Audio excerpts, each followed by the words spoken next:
Like a key finding its precisely crafted lock, these teachings have sought you out across the infinite field of possibility. Your journey, your questions, your very essence have culminated in this encounter. Trust the divine timing. The wisdom within doesn't just offer answers, it awakens the knower. Chapter 1, The Call Across the Veil, when the book appears. There are moments in the quietude of the soul, or perhaps amidst the clamor of external striving, when a question ripens within. It is not always a question formed of language, but more a resonance, a subtle yearning, a sense that the edges of the perceived world are not the totality of existence. You feel, deep within the core of your being, the stirrings of something more, something waiting to be known, something that promises greater understanding, deeper peace, or a more vibrant expression of life. This feeling, this internal resonance, is the true beginning of the quest. It is the seeker awakening within the journey. For long you may have walked paths laid out by others, followed maps drawn on foreign lands, pursued treasures glittering in distant, fabricated light. And perhaps, despite the steps taken, despite the miles covered, the authentic destination remained elusive. A subtle dissatisfaction lingered, a sense of being slightly out of step with an inner rhythm you could not quite name. You searched in the usual places, in doctrines, in achievements, in external validation. Yet, the answers felt incomplete, temporary, like echoes in a vast, empty hall. This internal seeking is not a weakness, it is the primordial signal of growth, the soul stretching towards its inherent potential, a silent broadcast into the energetic field of reality. It is the signal that says, I am ready for what comes next. And when that signal is strong enough, clear enough, unwavering enough, the universe responds. Not always with a thunderclap or a blinding flash, but often with a whisper, a nudge, a seemingly random occurrence that carries an undeniable weight of significance. It is in this space of ripened readiness that the book, or the teacher, or the insight, or the opportunity, finds you.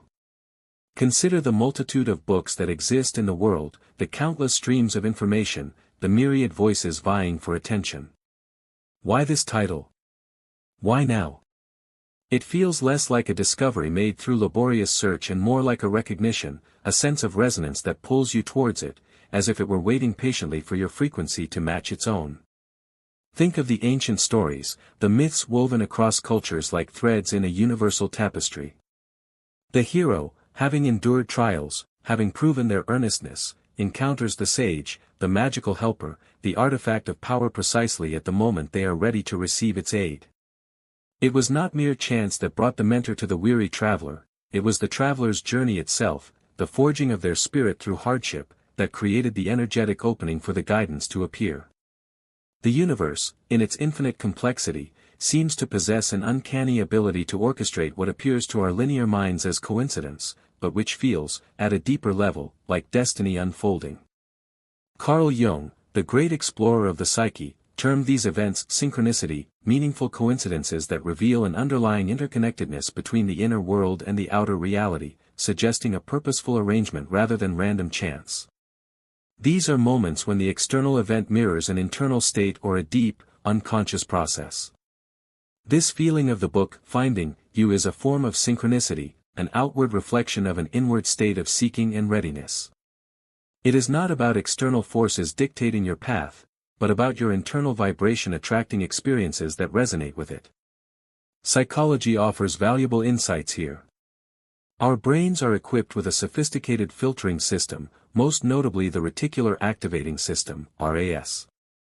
The RAS acts like a bouncer at the club of your consciousness, deciding what information gets through to your awareness. When you are focused on something, say, buying a specific model of car, you suddenly start noticing that car everywhere. It's not that more of those cars suddenly appeared, it's that your RAS has been primed to filter for and highlight that specific pattern in your environment. Similarly, when your inner state shifts to one of deep seeking, of openness to new understanding about yourself and reality, your internal filter changes. You become attuned to information, people, and yes, even books, that resonate with that seeking frequency. This is also linked to confirmation bias, where we subconsciously favor information that confirms our existing beliefs or current focus. If you hold a belief that guidance is available, or that answers will appear when you are ready, you are psychologically primed to notice and attribute significance to events like encountering a book with this title at this time. Many wisdom traditions speak of divine timing or the ripening of spiritual fruit. They suggest that certain truths or experiences are not accessible until the individual has undergone the necessary internal preparation. This isn't about a cosmic entity withholding information arbitrarily, it's about the nature of resonance and capacity. You cannot pour a gallon of water into a pint-sized container. Similarly, certain frequencies of understanding, certain depths of insight, can only be held and integrated by a consciousness that has expanded to match them. Your journey thus far, with all its questions, its strivings, and its quiet moments of yearning, has been the process of expanding that container, of tuning your inner instrument to a frequency capable of receiving the wisdom contained within these pages. The book appears now because your vibration is a match for its message. This book is not a dogma to be blindly followed, nor a collection of spells for manipulating the external world through external means. Instead, view it as a mirror, reflecting back to you the truths that already reside within your own being. It is a tuning fork, offering a frequency that resonates with the deepest knowing of your soul, helping you to align with it more consciously. Its appearance is a testament to your inner work, your readiness, your signal sent out into the energetic field. It has found you because you have, through your seeking, created the conditions for it to arrive. You are not a passive recipient of external fate, you are an active participant in an intelligent universe, where inner states dictate outer experience. The simple act of holding this book, of reading these words, is itself part of the synchronicity. It is an anchor in the present moment, a physical manifestation of your internal journey. Acknowledge this moment. Feel the weight of the book, the texture of the page. Allow yourself to be fully present in this encounter. Reflect for a moment on the path that led you here. What were the questions stirring within you? What was the subtle yearning that preceded this moment? Recognize that every step, every doubt, every moment of seeking, contributed to the ripening of your readiness. This present moment, the encounter with these words, is the harvest of that inner cultivation. Now, take a quiet breath. Close your eyes for a moment if you wish. Feel the energy of your own presence. Acknowledge the readiness you feel, the openness to receive whatever insights lie ahead. This simple act of conscious acknowledgement is a powerful ritual, a declaration to yourself and to the universe that you are here, present, and willing to engage with the wisdom that has found you. The world as you perceive it is merely the surface ripple. To understand its dance, you must feel the vibration beneath. Await the next revelation. Chapter 2, The Fabric of All Things, Understanding Vibration. Look around you now. Perceive the objects that inhabit your space, the solid surface of the table, the sturdy frame of a chair, the book held in your hands. Your senses report a world of tangible form, of distinct boundaries, of predictable substance. This perception of solidity, of a fixed and unchanging reality out there, is deeply ingrained, a product of how our biological equipment processes information. It is the consensus reality we are taught from our earliest moments, the world of separate things interacting according to clear, mechanistic rules. But what if this perceived solidity is merely a sophisticated illusion, a surface appearance masking a deeper, more dynamic truth? Journey inward, past the surface of things, past the atoms themselves, into the subatomic realm that modern science has begun to chart. Here, the reassuring solidity dissolves. Particles behave less like tiny marbles and more like probabilities, like waves of potentiality. The lines blur between energy and matter, between observer and observed. The ancient sages, through contemplation and inner knowing, arrived at a similar understanding long before the advent of particle accelerators. They spoke of the universe as being woven from a single substance, a primal energy, often referred to by names like prana, chi, or the ether. This fundamental substance, they observed, was not inert, it was in perpetual motion, oscillating, vibrating. Everything, absolutely everything, is vibrating. The chair you sit upon, the air you breathe, the thoughts that dance through your mind, the emotions that stir within your heart, the distant stars, the very ground beneath your feet, all are expressions of this universal, vibrating energy. The difference between a rock, a tree, a human being, and a thought is not one of fundamental substance, but one of vibrational frequency.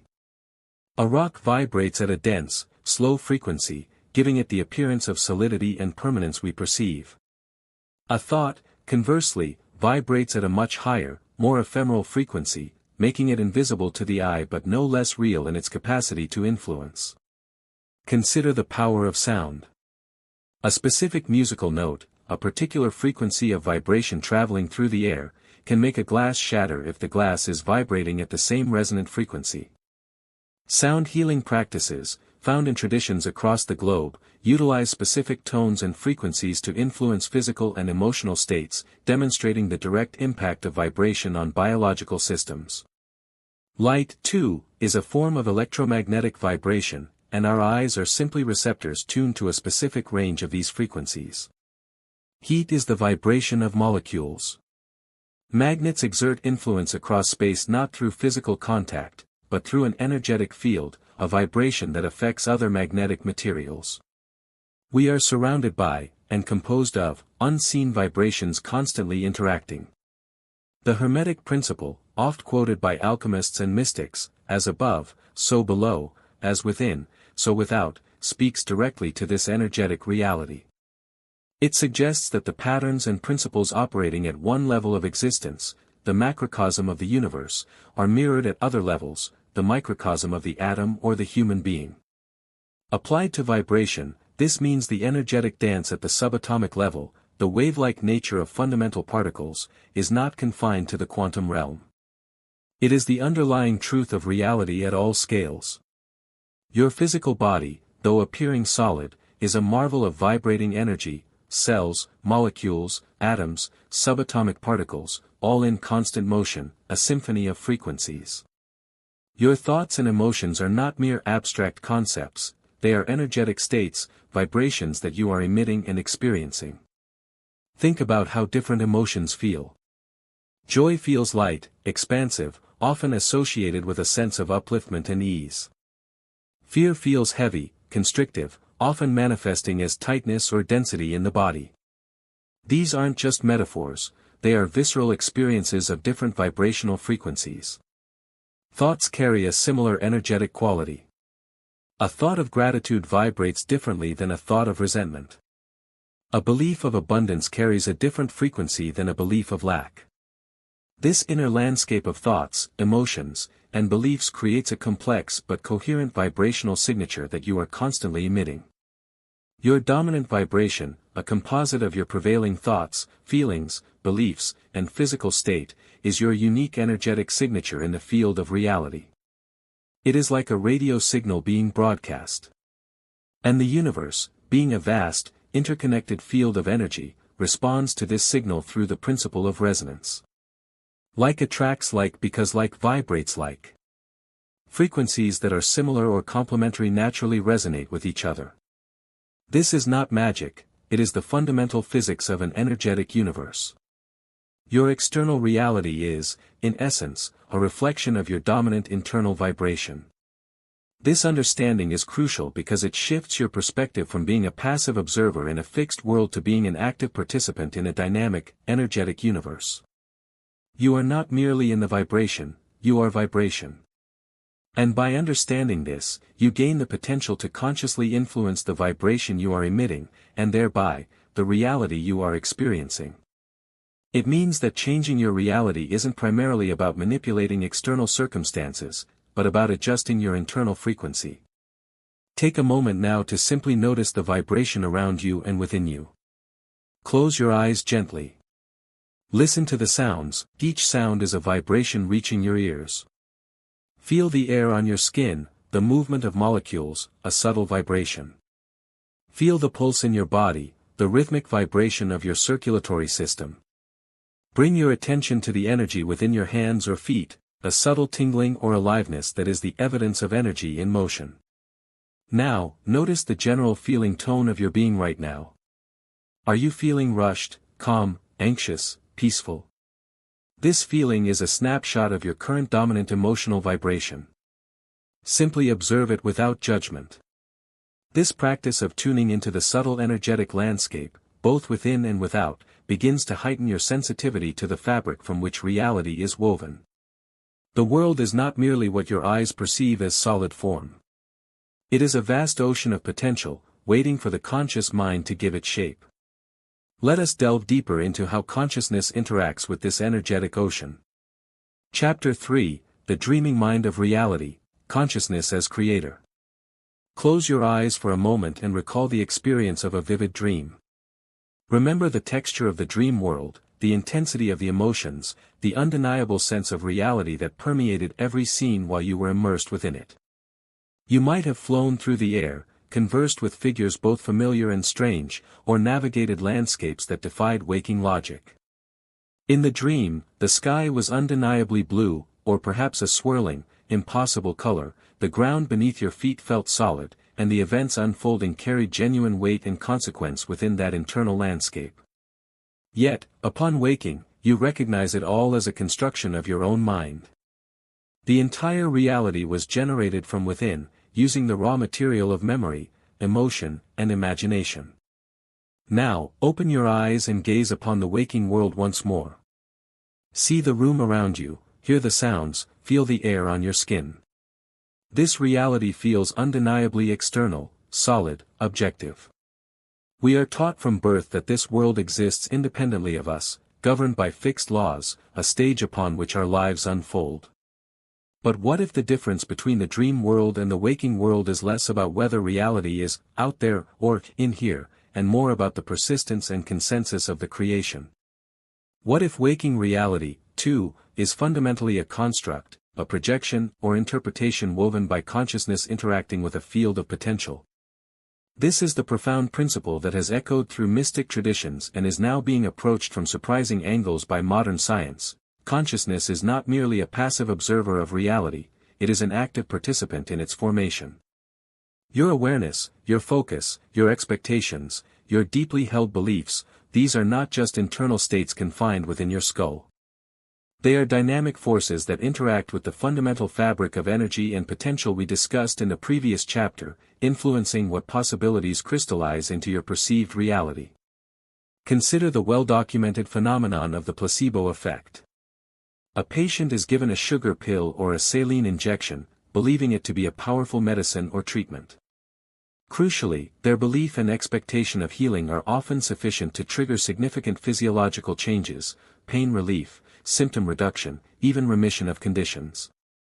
The inert substance itself has no pharmacological power, yet the consciousness of the patient, acting through belief, creates a tangible, measurable change in physical reality.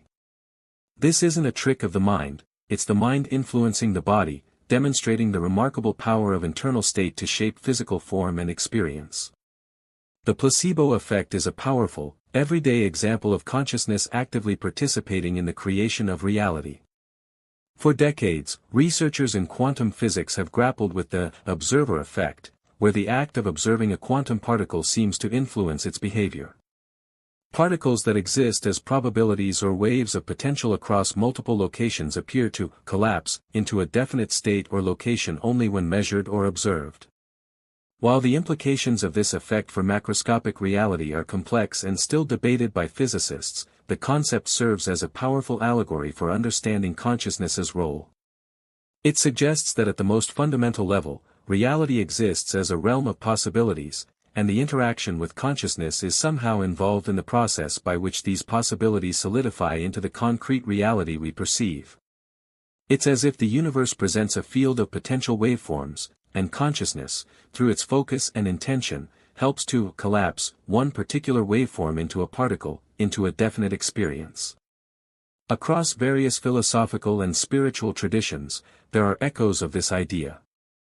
Philosophical idealism posits that reality is fundamentally mental, that consciousness is primary, and the material world is a manifestation of consciousness. Eastern philosophies, particularly certain schools of Hinduism and Buddhism, speak of Maya, the idea that the perceived world is a kind of illusion or a veil. This doesn't mean the world isn't real in a functional sense, but that its ultimate nature as fixed, separate objects is not the deepest truth. It is seen as a projection, a divine play, Lila, or a consensual hallucination filtered through the limitations and structures of individual and collective consciousness.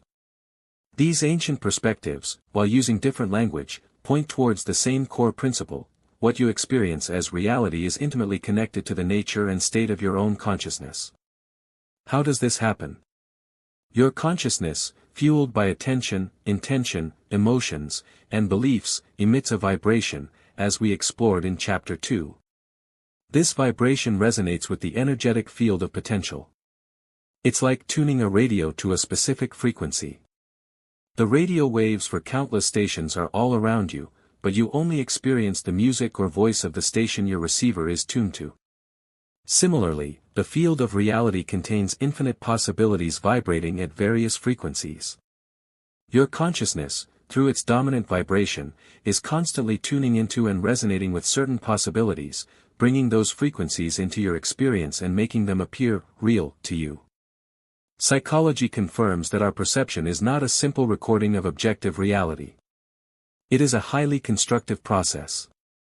Our brains take in raw sensory data but then filter, interpret, and organize it based on our past experiences, our knowledge, our cultural conditioning, and crucially, our expectations and beliefs.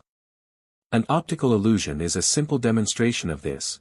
The visual data is ambiguous, and your brain actively constructs one interpretation based on its wiring and prior assumptions.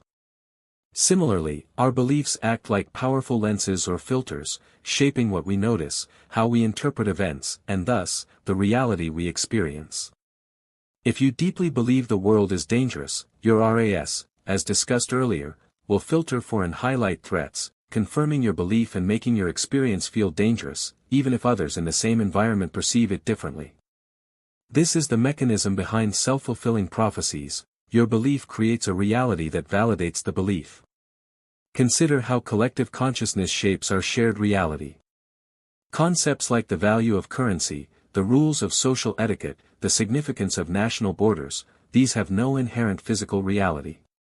They exist and exert powerful influence because of collective agreement and belief. A piece of paper has value as money only because we collectively agree that it does. This shared belief, a collective vibration of consciousness, creates a very real economic reality. Similarly, widespread beliefs within a culture about gender roles, race, or success actively shape the experiences and opportunities available to individuals within that culture. Your individual consciousness, intertwined with the collective, is a potent force in the ongoing creation of your experienced world. This doesn't mean you are solely responsible for everything that happens to you, absolving others of their actions or denying the existence of external circumstances. However, it means that your internal state, your thoughts, feelings, beliefs, and focus, plays a far more significant role than you might have previously imagined in shaping the way you experience those circumstances and the opportunities that arise from them. You are not merely a character in a play written by fate, you are, in a profound sense, the dreaming mind experiencing the dream. To begin to understand this principle not just intellectually, but experientially, engage in a simple practice of conscious observation. Choose a common object nearby, a pen, a cup, a stone. Look at it closely. What do you perceive? Now, go deeper. What do you know or believe about this object? Where did it come from? What is it used for? What is its value? How do your beliefs and knowledge about the object change your experience of looking at it, compared to simply registering its shape and color? Then, reflect on a time in your life when you held a very strong belief about something, perhaps about yourself, another person, or a situation, and how that belief seemed to shape the way events unfolded or how people responded to you. See if you can find evidence that your expectation or interpretation influenced the outcome. This simple act of paying attention to the interplay between what is out there and what is in here begins to reveal the active, creative role of your own consciousness. The outer world mirrors the inner landscape you cultivate. To navigate the territory, you must first know the compass within. Let us now turn our attention to that inner compass, the guide that speaks from the core of your being. Chapter 4, The Inner Oracle Speaks, Trusting Intuition. In the relentless hum of the external world, with its ceaseless demands for attention, its conflicting opinions, its maps and prescriptions for how life should be lived, it is easy to become deafened. We are trained from an early age to prioritize external information, to value logical analysis, to seek validation and direction from authorities outside ourselves. We are taught to weigh pros and cons based on data and precedent, to consult experts, to follow established paths. And while intellect and external knowledge are valuable tools, relying solely on them can lead us down paths that, while logically sound, feel hollow or misaligned with our deepest selves. We might achieve the goals society deems worthy, yet feel a persistent emptiness, a sense of being a stranger in our own life. This happens when we fail to consult the most profound source of wisdom available to us, the inner oracle. Within each human being resides a sophisticated, intuitive guidance system. It is a knowing that bypasses the slow, step-by-step process of rational thought. It is the sudden flash of insight, the persistent gut feeling, the subtle nudge that whispers a truth the logical mind hasn't yet grasped. This inner wisdom is not housed in dusty books or delivered from distant pulpits, it speaks from the core of your own being, a resonance chamber tuned to the unique frequency of your soul's path. It is always available, always communicating, though its voice is often quiet, easily drowned out by the clamor of fear, doubt, or external noise. Recall a moment in your life when you faced a decision. Perhaps logic dictated one choice, it seemed sensible, safe, perhaps even profitable. Yet, a subtle unease stirred within you, a quiet voice or feeling that suggested a different direction, one that might have seemed irrational or even risky at the time. Maybe you listened to that voice, followed the intuitive pull, and found that it led you to an unexpected but ultimately beneficial outcome, or perhaps averted a potential difficulty. Or perhaps you ignored it, overriding the subtle signal with forceful logic or external pressure, only to later realize that your initial intuitive guidance held a truth that intellect alone could not see. Consider the artist who follows an inexplicable urge to combine unusual colors, leading to a masterpiece, the entrepreneur who makes a leap of faith based on a strong feeling about a new idea, or the individual who feels a sudden, urgent need to change their route, narrowly avoiding an unforeseen obstacle. These are not supernatural events, they are instances of the inner oracle speaking, and being heard. What is this inner oracle? From a scientific perspective, intuition is not magic, but a highly advanced form of cognitive processing. Our brains, particularly areas like the basal ganglia, process vast amounts of information, both conscious and unconscious, at speeds far exceeding our analytical capacity. This processing includes synthesizing past experiences, recognizing complex patterns too subtle for conscious identification, and assessing subtle environmental cues. The results of this complex computation are often delivered to conscious awareness not as a detailed report, but as a feeling, a hunch, an image, or a sudden knowing, what we perceive as intuition. Dr. Antonio Damasio's work on somatic markers illustrates this beautifully. He found that when we consider choices, our brains quickly access past experiences and generate subtle physiological responses, somatic markers or gut feelings, that signal potential outcomes. A good outcome might be associated with a positive, expansive feeling, while a potentially negative one triggers a contractive or uneasy sensation in the body, often literally in the gut, which has its own complex second brain, the enteric nervous system, communicating with the brain. These feelings are the body and unconscious mind offering a summary evaluation based on a wealth of processed data. Psychology also highlights the difference between our slow, deliberate, analytical thinking, often called System 2, and our fast, automatic, intuitive thinking, System 1, as described by Daniel Kahneman. System 1 is constantly scanning the environment, making quick judgments based on heuristics and pattern recognition.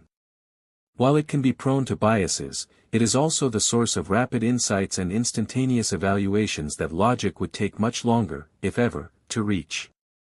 Intuition is the refined output of this powerful, subconscious processing system, integrating not just external data, but the deep wisdom accumulated through all of your life experiences, including those you may not consciously remember. It is the unconscious connecting the dots, recognizing the resonance or dissonance of a situation with your inner truth and learned patterns. Why is this inner oracle so often overlooked? Firstly, as mentioned, societal conditioning prioritizes logic and external authority. We are often rewarded for analytical reasoning and penalized for seemingly irrational choices based on feeling. Secondly, the voice of intuition is often subtle, easily confused with fear, anxiety, wishful thinking, or external influences internalized as our own thoughts. Fear often feels urgent, demanding, and focuses on potential negative outcomes, whereas intuition often feels quieter, calmer, even when pointing towards a challenging path, and simply knows without needing to justify why. Wishful thinking is driven by ego desire, ignoring conflicting information, while intuition processes all available information, even the uncomfortable bits, to arrive at a balanced knowing. The constant noise of modern life, notifications, media, internal chatter, also makes it difficult to simply hear the quiet whispers of the inner guide. Cultivating the ability to hear and trust your inner oracle requires a conscious effort to quiet the external noise and the internal mental chatter. It requires developing sensitivity to your own subtle internal signals. Practices like mindfulness meditation are invaluable here, as they train your attention to the present moment and help you become more aware of physical sensations, emotions, and subtle thoughts without immediately identifying with or acting upon them.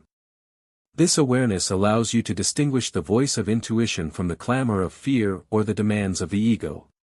It is about learning the unique language of your own inner wisdom. To begin connecting with your inner oracle, carve out moments of quiet stillness. Sit comfortably, close your eyes, and simply breathe, allowing the external world to fade. Bring a question to mind, perhaps about a small decision you are facing, or simply ask, "What is important for me to know right now?" Then, release the question and simply pay attention to what arises. Notice the subtle sensations in your body. Is there a feeling of expansion or contraction? Ease or tightness? Pay attention to any images, words, or feelings that surface without consciously trying to figure them out or analyze them. The first feeling or insight that arises after posing the question and becoming still is often the voice of intuition. It may not make immediate logical sense, but notice how it feels. Does it resonate with a deeper truth within you? Practice this regularly with small, low-stakes questions to build trust in the accuracy and nature of your intuitive guidance. Keep a journal of your intuitive nudges and the outcomes. This practice can help you identify the unique way your intuition communicates and build confidence in its reliability. Recognizing and honoring your inner oracle is essential because, as we've discussed, your internal state shapes your external reality. Your intuition is your most reliable compass for navigating the field of potential, guiding you towards the experiences and opportunities that are in alignment with your true self and highest path. Ignoring it is like having a map but refusing to look at it, choosing instead to wander randomly or follow directions from strangers. The outer world you inhabit is not separate from the inner world you cultivate. Your external reality is a mirror, reflecting the landscape within. Let us now examine this mirror more closely and understand the reflection you are seeing. Part 2, The Reflection and the Persona, the Soul's Mirror. Chapter 5, The World as Witness, Your Reality Reflects You. Have you ever noticed recurring patterns in your life? Perhaps you find yourself repeatedly encountering the same type of challenging personality, a demanding boss, a critical friend, a partner who is emotionally unavailable, even when you change jobs, move cities, or enter new relationships. Maybe you consistently face similar financial struggles, no matter how much money you earn or how diligently you budget. Or perhaps you repeatedly find yourself in situations where you feel unseen, unheard, or taken advantage of.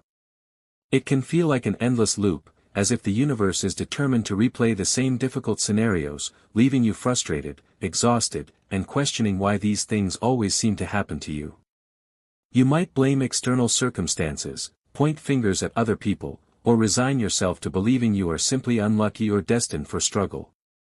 While it is true that external events occur, and other people have their own free will and complexities, attributing every recurring difficulty solely to outside factors misses a crucial, fundamental truth about the nature of reality and your interaction with it. It is akin to looking in a mirror and blaming the reflection for the image you see. The persistent patterns you encounter in your external world are not random acts of fate or cosmic punishment, they are, in a profound and consistent way, reflecting something happening within you. Your external reality is serving as a mirror, showing you the landscape of your inner world, your dominant thoughts, your unexamined beliefs, your hidden fears, your energetic vibration.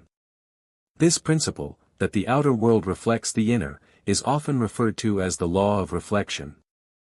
It is a natural consequence of understanding reality as an energetic field influenced by consciousness, as we explored in the previous chapters.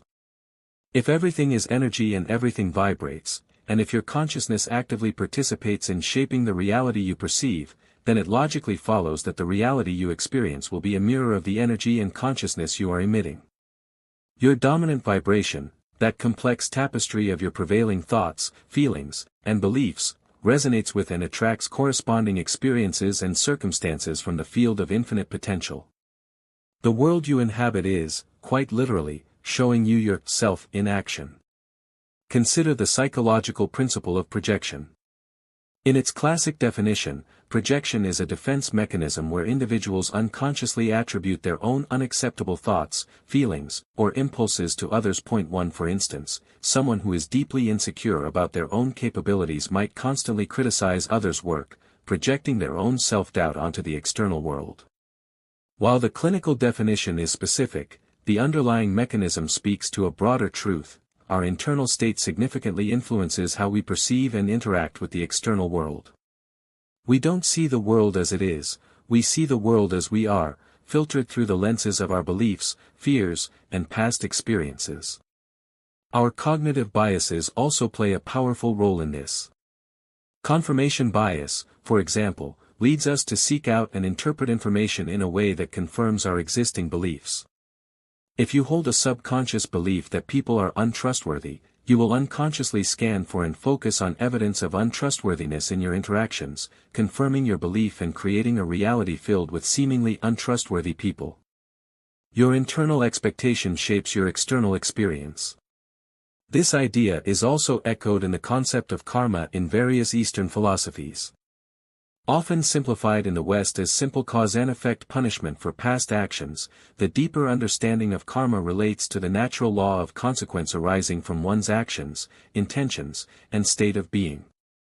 From the perspective of the law of reflection, your inner state, intention, belief, vibration, is a primary cause that creates corresponding effects in your external circumstances.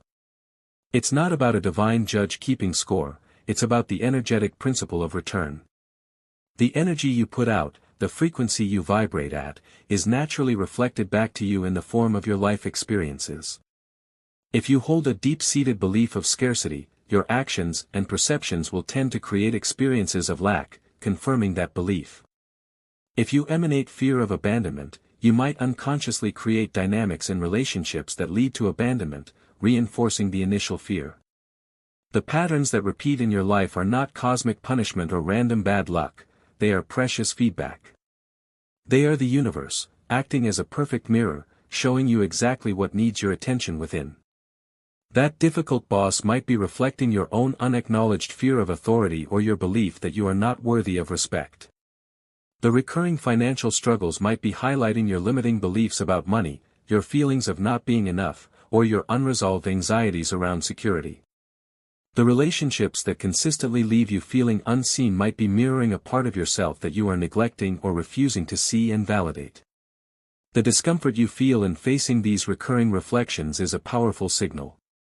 It's an invitation to turn your gaze inward, to inquire what buried belief, what unhealed wound, what unconscious expectation might be creating this external pattern. Resisting the reflection, fighting the external circumstances without examining the internal root, is like trying to smooth the reflection in a pond by poking at the water's surface. The distortion will simply reappear. True change in the external mirror requires changing the image being cast from within. This is where the challenges in your life become potent opportunities for growth and self-mastery. Instead of asking, "Why is this happening to me?" you learn to ask, "What is this situation showing me about myself? What feeling does this situation evoke most strongly? What deep-seated belief might be connected to this feeling or this recurring event?" Is there a fear that this situation seems to confirm? Is there a pattern in my own thoughts or behaviors that precedes or accompanies this external pattern? To begin working with the law of reflection consciously, start by becoming a keen observer of your own recurring life patterns. Identify one or two situations or dynamics that seem to repeat. Be specific. Is it a certain type of conflict? A financial hurdle? A feeling that arises in particular circumstances? Once you have identified a pattern, take time to sit quietly with it. Close your eyes and bring the recurring situation to mind.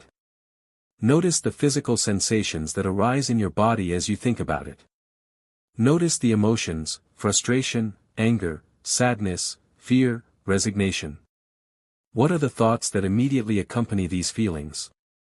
Dig a little deeper. What might this recurring pattern be trying to show you about a belief you hold, either consciously or unconsciously, about yourself, about others, or about the world? For example, if you consistently attract partners who don't appreciate you, could it be reflecting a belief within you that you are not truly worthy of appreciation? If financial lack is a constant theme, could it be reflecting a core belief that money is hard to come by or that you are fundamentally undeserving of abundance? This practice of courageous self-inquiry, of seeing the outer as a reflection of the inner, is the first step towards changing the reflection.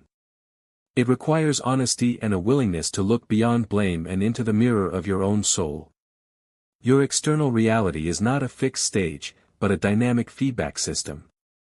It shows you the truth of the mask you wear versus the face you hide.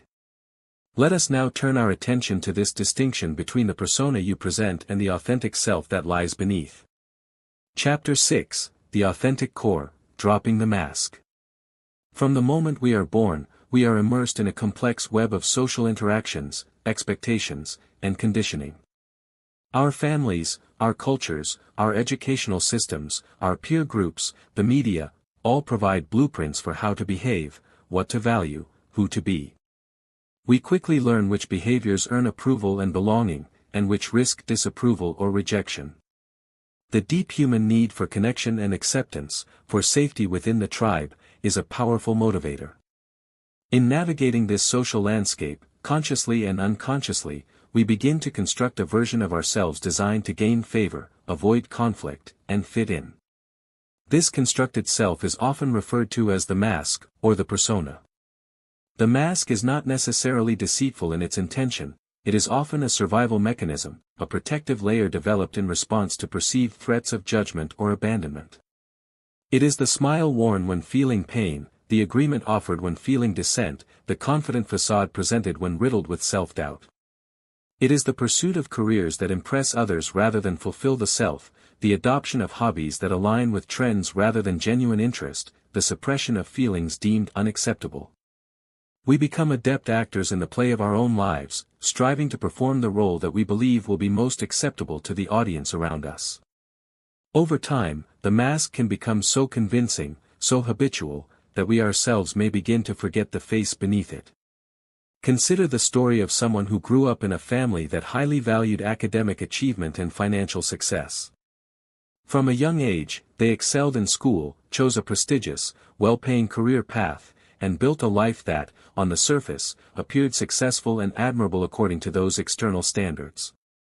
They might have received praise, validation, and enjoyed a certain level of comfort and status. Yet, despite ticking all the boxes, a persistent feeling of unease gnawed at them. They felt drained by their work, disconnected from their passions, and struggled to form deep, authentic connections. The life they were living, while impressive to others, felt fundamentally false to themselves.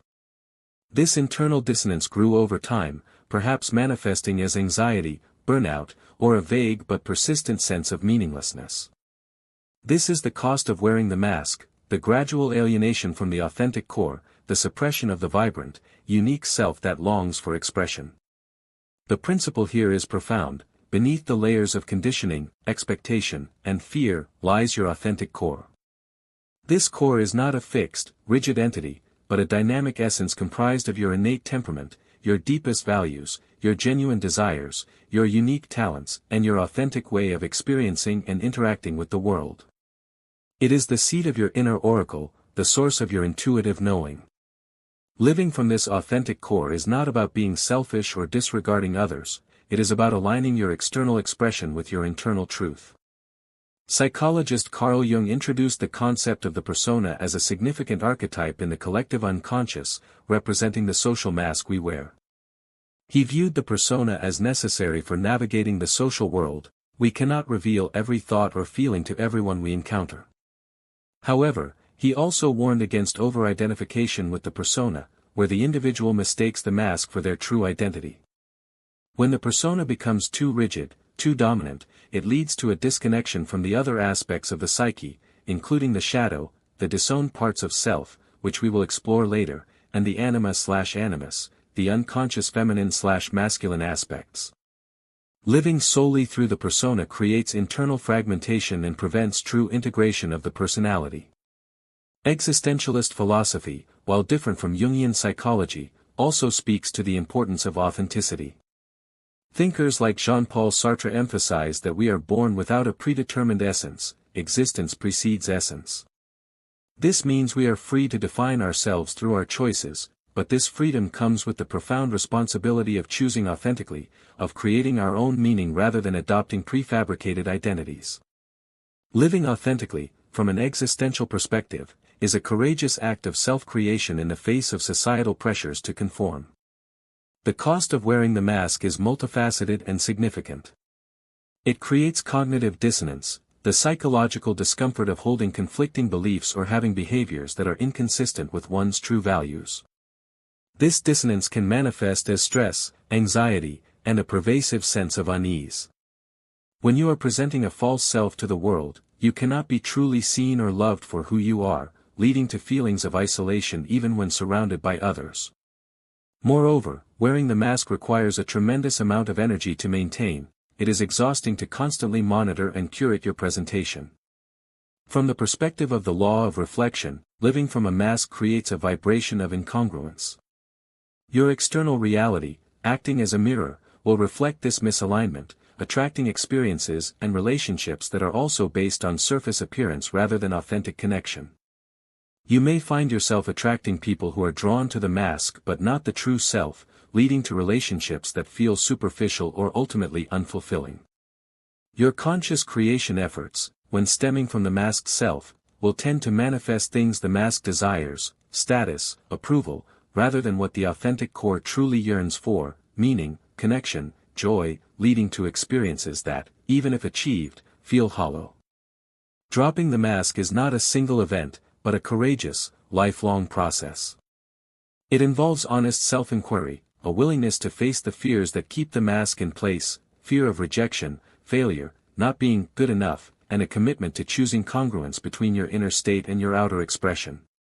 It requires distinguishing the voice of the authentic self, often quiet, intuitive, aligned with deep values, from the voice of the masked self, often driven by fear, external validation, and internalized rules. Therapeutic practices often involve helping individuals uncover their core beliefs and values, challenge the assumptions underlying the mask, and safely experiment with more authentic ways of being in the world. The journey towards authenticity is one of liberation. As you begin to shed the layers of the mask, you reclaim the energy that was spent on maintaining the facade. You open yourself to forming deeper, more genuine connections with others who resonate with your true self. Your inner oracle speaks more clearly, as its voice is no longer muffled by the demands of the persona. Your vibration becomes more coherent and powerful, aligning with the experiences and opportunities that are truly meant for you, attracting a reality that genuinely reflects your authentic core. Conscious creation becomes more potent and joyful when it stems from the truth of who you are. It requires courage, vulnerability, and a willingness to be seen, perhaps imperfectly, but genuinely. Living authentically is not about becoming someone else, it is about having the courage to be who you already are, beneath the layers of learned behavior and fear. To begin the practice of shedding the mask, set aside time for quiet reflection and journaling. Ask yourself, in what situations or around what people do I feel the need to hide parts of myself? What parts of myself do I tend to keep hidden? What would I do, say, or pursue if I were not afraid of being judged, rejected, or failing to meet expectations.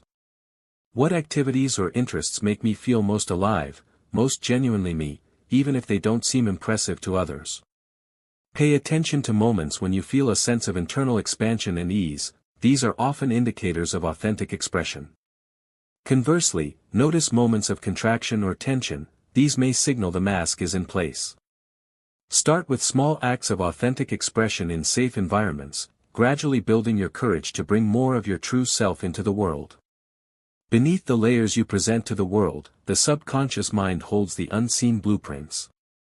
To change the reflection, you must first understand the architect within. Let us now venture into the realm of the subconscious mind, the hidden architect of much of your reality. Chapter 6, The Authentic Core, Dropping the Mask. From the moment we are born, we are immersed in a complex web of social interactions, expectations, and conditioning. Our families, our cultures, our educational systems, our peer groups, the media, all provide blueprints for how to behave, what to value, who to be. We quickly learn which behaviors earn approval and belonging, and which risk disapproval or rejection. The deep human need for connection and acceptance, for safety within the tribe, is a powerful motivator. In navigating this social landscape, consciously and unconsciously, we begin to construct a version of ourselves designed to gain favor, avoid conflict, and fit in. This constructed self is often referred to as the mask, or the persona. The mask is not necessarily deceitful in its intention, it is often a survival mechanism, a protective layer developed in response to perceived threats of judgment or abandonment. It is the smile worn when feeling pain, the agreement offered when feeling dissent, the confident facade presented when riddled with self-doubt. It is the pursuit of careers that impress others rather than fulfill the self, the adoption of hobbies that align with trends rather than genuine interest, the suppression of feelings deemed unacceptable. We become adept actors in the play of our own lives, striving to perform the role that we believe will be most acceptable to the audience around us. Over time, the mask can become so convincing, so habitual, that we ourselves may begin to forget the face beneath it. Consider the story of someone who grew up in a family that highly valued academic achievement and financial success. From a young age, they excelled in school, chose a prestigious, well-paying career path, and built a life that, on the surface, appeared successful and admirable according to those external standards. They might have received praise, validation, and enjoyed a certain level of comfort and status. Yet, despite ticking all the boxes, a persistent feeling of unease gnawed at them. They felt drained by their work, disconnected from their passions, and struggled to form deep, authentic connections. The life they were living, while impressive to others, felt fundamentally false to themselves. This internal dissonance grew over time, perhaps manifesting as anxiety, burnout, or a vague but persistent sense of meaninglessness. This is the cost of wearing the mask, the gradual alienation from the authentic core, the suppression of the vibrant, unique self that longs for expression. The principle here is profound. Beneath the layers of conditioning, expectation, and fear, lies your authentic core. This core is not a fixed, rigid entity, but a dynamic essence comprised of your innate temperament, your deepest values, your genuine desires, your unique talents, and your authentic way of experiencing and interacting with the world. It is the seat of your inner oracle, the source of your intuitive knowing. Living from this authentic core is not about being selfish or disregarding others, it is about aligning your external expression with your internal truth. Psychologist Carl Jung introduced the concept of the persona as a significant archetype in the collective unconscious, representing the social mask we wear. He viewed the persona as necessary for navigating the social world. We cannot reveal every thought or feeling to everyone we encounter. However, he also warned against over-identification with the persona, where the individual mistakes the mask for their true identity. When the persona becomes too rigid, too dominant, it leads to a disconnection from the other aspects of the psyche, including the shadow, the disowned parts of self, which we will explore later, and the anima/animus, the unconscious feminine/masculine aspects. Living solely through the persona creates internal fragmentation and prevents true integration of the personality. Existentialist philosophy, while different from Jungian psychology, also speaks to the importance of authenticity. Thinkers like Jean-Paul Sartre emphasize that we are born without a predetermined essence, existence precedes essence. This means we are free to define ourselves through our choices, but this freedom comes with the profound responsibility of choosing authentically, of creating our own meaning rather than adopting prefabricated identities. Living authentically, from an existential perspective, is a courageous act of self-creation in the face of societal pressures to conform. The cost of wearing the mask is multifaceted and significant. It creates cognitive dissonance, the psychological discomfort of holding conflicting beliefs or having behaviors that are inconsistent with one's true values. This dissonance can manifest as stress, anxiety, and a pervasive sense of unease. When you are presenting a false self to the world, you cannot be truly seen or loved for who you are, leading to feelings of isolation even when surrounded by others. Moreover, wearing the mask requires a tremendous amount of energy to maintain. It is exhausting to constantly monitor and curate your presentation. From the perspective of the law of reflection, living from a mask creates a vibration of incongruence. Your external reality, acting as a mirror, will reflect this misalignment, attracting experiences and relationships that are also based on surface appearance rather than authentic connection. You may find yourself attracting people who are drawn to the mask but not the true self, leading to relationships that feel superficial or ultimately unfulfilling. Your conscious creation efforts, when stemming from the masked self, will tend to manifest things the mask desires, status, approval, rather than what the authentic core truly yearns for, meaning, connection, joy, leading to experiences that, even if achieved, feel hollow. Dropping the mask is not a single event, but a courageous, lifelong process. It involves honest self-inquiry, a willingness to face the fears that keep the mask in place, fear of rejection, failure, not being good enough, and a commitment to choosing congruence between your inner state and your outer expression. It requires distinguishing the voice of the authentic self, often quiet, intuitive, aligned with deep values, from the voice of the masked self, often driven by fear, external validation, and internalized rules. Therapeutic practices often involve helping individuals uncover their core beliefs and values, challenge the assumptions underlying the mask, and safely experiment with more authentic ways of being in the world. The journey towards authenticity is one of liberation. As you begin to shed the layers of the mask, you reclaim the energy that was spent on maintaining the facade. You open yourself to forming deeper, more genuine connections with others who resonate with your true self. Your inner oracle speaks more clearly, as its voice is no longer muffled by the demands of the persona. Your vibration becomes more coherent and powerful, aligning with the experiences and opportunities that are truly meant for you, attracting a reality that genuinely reflects your authentic core. Conscious creation becomes more potent and joyful when it stems from the truth of who you are. It requires courage, vulnerability, and a willingness to be seen, perhaps imperfectly, but genuinely. Living authentically is not about becoming someone else, it is about having the courage to be who you already are, beneath the layers of learned behavior and fear. To begin the practice of shedding the mask, set aside time for quiet reflection and journaling. Ask yourself, in what situations or around what people do I feel the need to hide parts of myself? What parts of myself do I tend to keep hidden? What would I do, say, or pursue if I were not afraid of being judged, rejected, or failing to meet expectations? What activities or interests make me feel most alive, most genuinely me, even if they don't seem impressive to others? Pay attention to moments when you feel a sense of internal expansion and ease, these are often indicators of authentic expression. Conversely, notice moments of contraction or tension, these may signal the mask is in place. Start with small acts of authentic expression in safe environments, gradually building your courage to bring more of your true self into the world. Beneath the layers you present to the world, the subconscious mind holds the unseen blueprints. To change the reflection, you must first understand the architect within.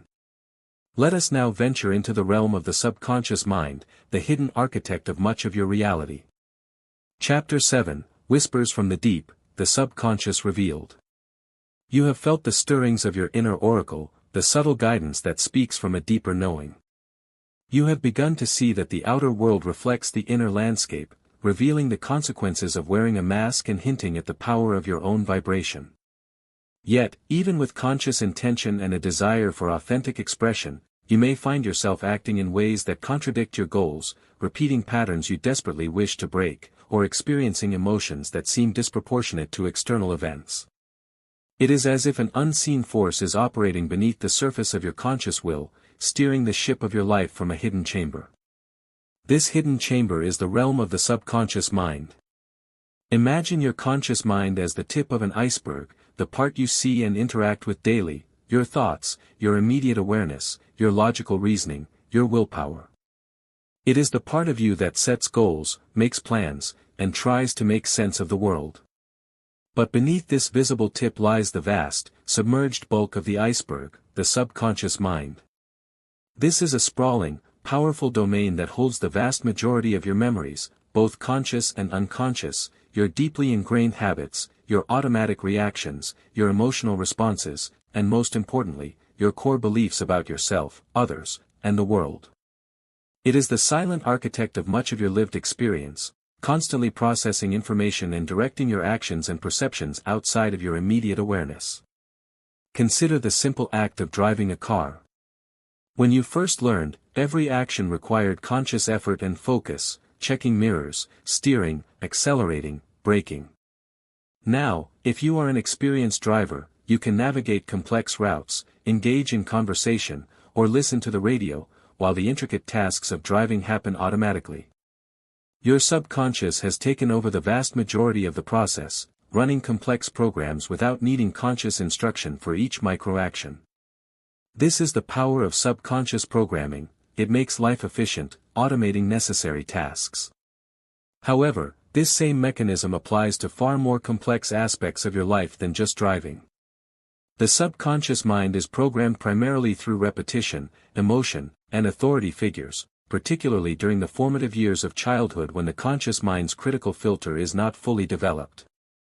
Repeated experiences, emotionally charged events, and the pronouncements of parents, teachers, and other influential figures are absorbed directly into the subconscious, forming core beliefs that operate as fundamental truths.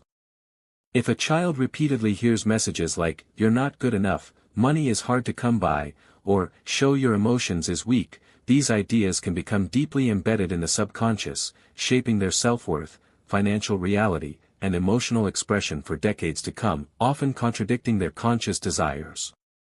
Think of someone who consciously yearns for a loving, supportive relationship. They might use affirmations, visualize their ideal partner, and put themselves in situations to meet people. Yet, they repeatedly find themselves in relationships that are unhealthy, critical, or unavailable. The Law of Reflection, Chapter 5, shows us this pattern is a mirror. The hidden architect, the subconscious, might hold a deeply embedded belief like, "I am unlovable," learned from early experiences of rejection or neglect. This subconscious belief creates a dominant vibration that overrides conscious desires, leading them to either unconsciously seek out partners who validate this belief or subtly sabotage potentially healthy connections. Their conscious desire is a small voice trying to be heard over the loud, persistent program running in the subconscious depths. Psychology has long recognized the influence of the unconscious mind. Sigmund Freud's model highlighted the role of repressed thoughts and desires, suggesting they continue to influence behavior from below the surface. Carl Jung expanded this view, including not just the personal unconscious but also the collective unconscious, containing universal patterns or archetypes. While the specific models have evolved, the fundamental insight remains: a significant portion of our mental activity, and thus our behavior and experience, is driven by processes outside of conscious awareness. Modern neuroscience supports this understanding. Structures like the basal ganglia are involved in habit formation and procedural memory, allowing us to perform actions automatically without conscious thought.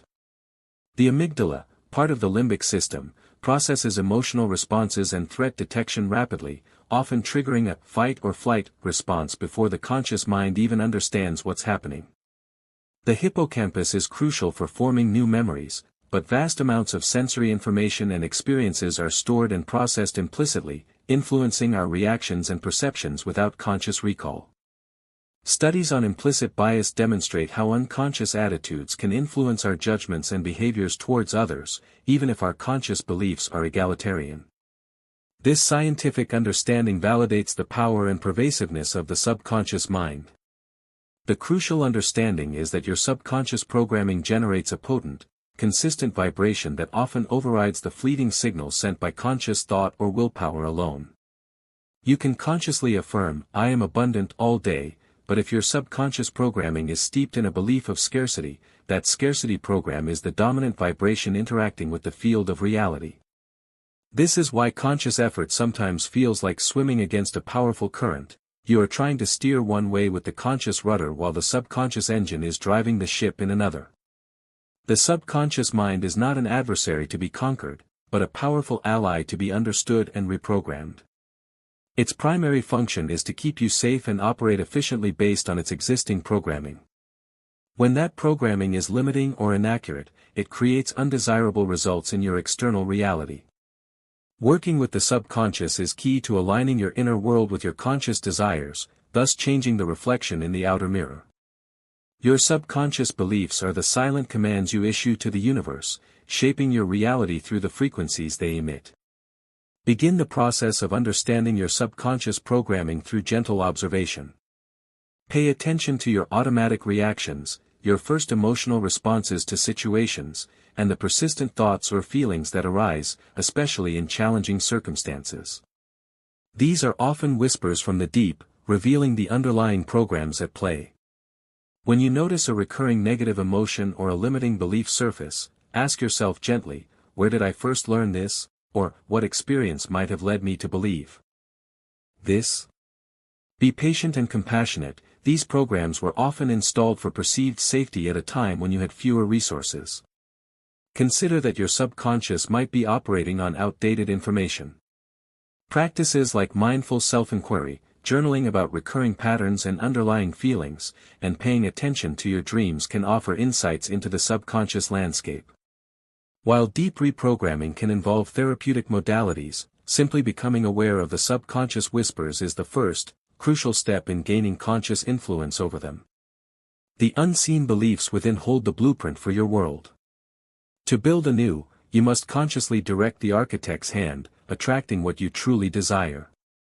Let us now explore the fundamental principle by which your internal state attracts your external reality, the law of attraction.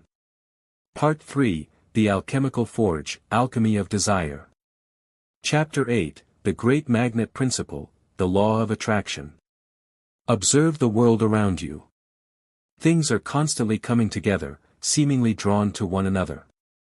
The moon pulls the tides of the ocean. A dropped object falls towards the earth. Shavings of iron leap towards a magnet.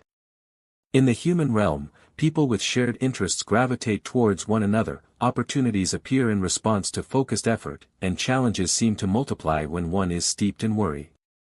This phenomenon of things being drawn together is not limited to the physical or social domains, it is a fundamental principle of the universe, an energetic law that governs the interaction of all things. It is the Great Magnet Principle, commonly known as the Law of Attraction. The law of attraction states that like attracts like based on energetic vibration. Everything in the universe is energy, constantly vibrating at specific frequencies, as we explored in Chapter 2. Your thoughts, your emotions, your beliefs, your deepest subconscious programs, all contribute to a complex but coherent energetic signature, your personal vibration, that you are continuously emitting into the field of reality.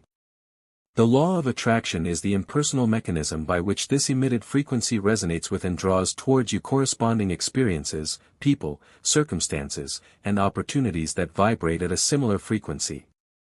You are, in every moment, acting as a powerful magnet, attracting not necessarily what you consciously want, but what you are vibrating at. Consider the principle of resonance in physics. If you strike a tuning fork that vibrates at a certain frequency, and bring it near another tuning fork tuned to the same frequency, the second tuning fork will begin to vibrate sympathetically. The energy is transferred through the air, causing a matching vibration. If you sing a note at the exact resonant frequency of a delicate glass, the glass will begin to vibrate intensely and may even shatter. The glass doesn't want it to shatter, it is simply responding to the energetic frequency that matches its own structural vibration. The law of attraction works in a similar way on a far more complex and subtle scale, interacting with the field of potential that constitutes reality. Your thoughts are not just fleeting mental events, they are forms of energy that carry a specific frequency. Your emotions are even more potent amplifiers of vibration, they are energy in motion, emotion. A thought of gratitude, imbued with the warm feeling of appreciation, creates a different energetic signature than a thought of resentment accompanied by feelings of bitterness. Your dominant emotional state and your deeply held beliefs, particularly those residing in the powerful subconscious mind, create a consistent, powerful broadcast. The law of attraction responds to this broadcast, drawing to you experiences that are a vibrational match.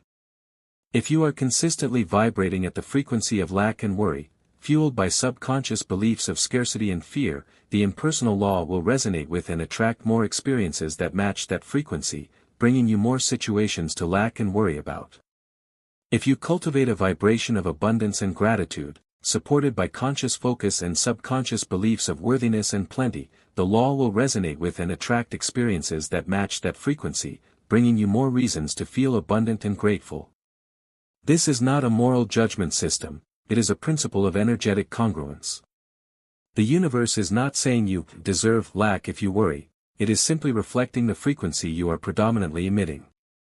The law of attraction is as impartial as gravity, it simply is.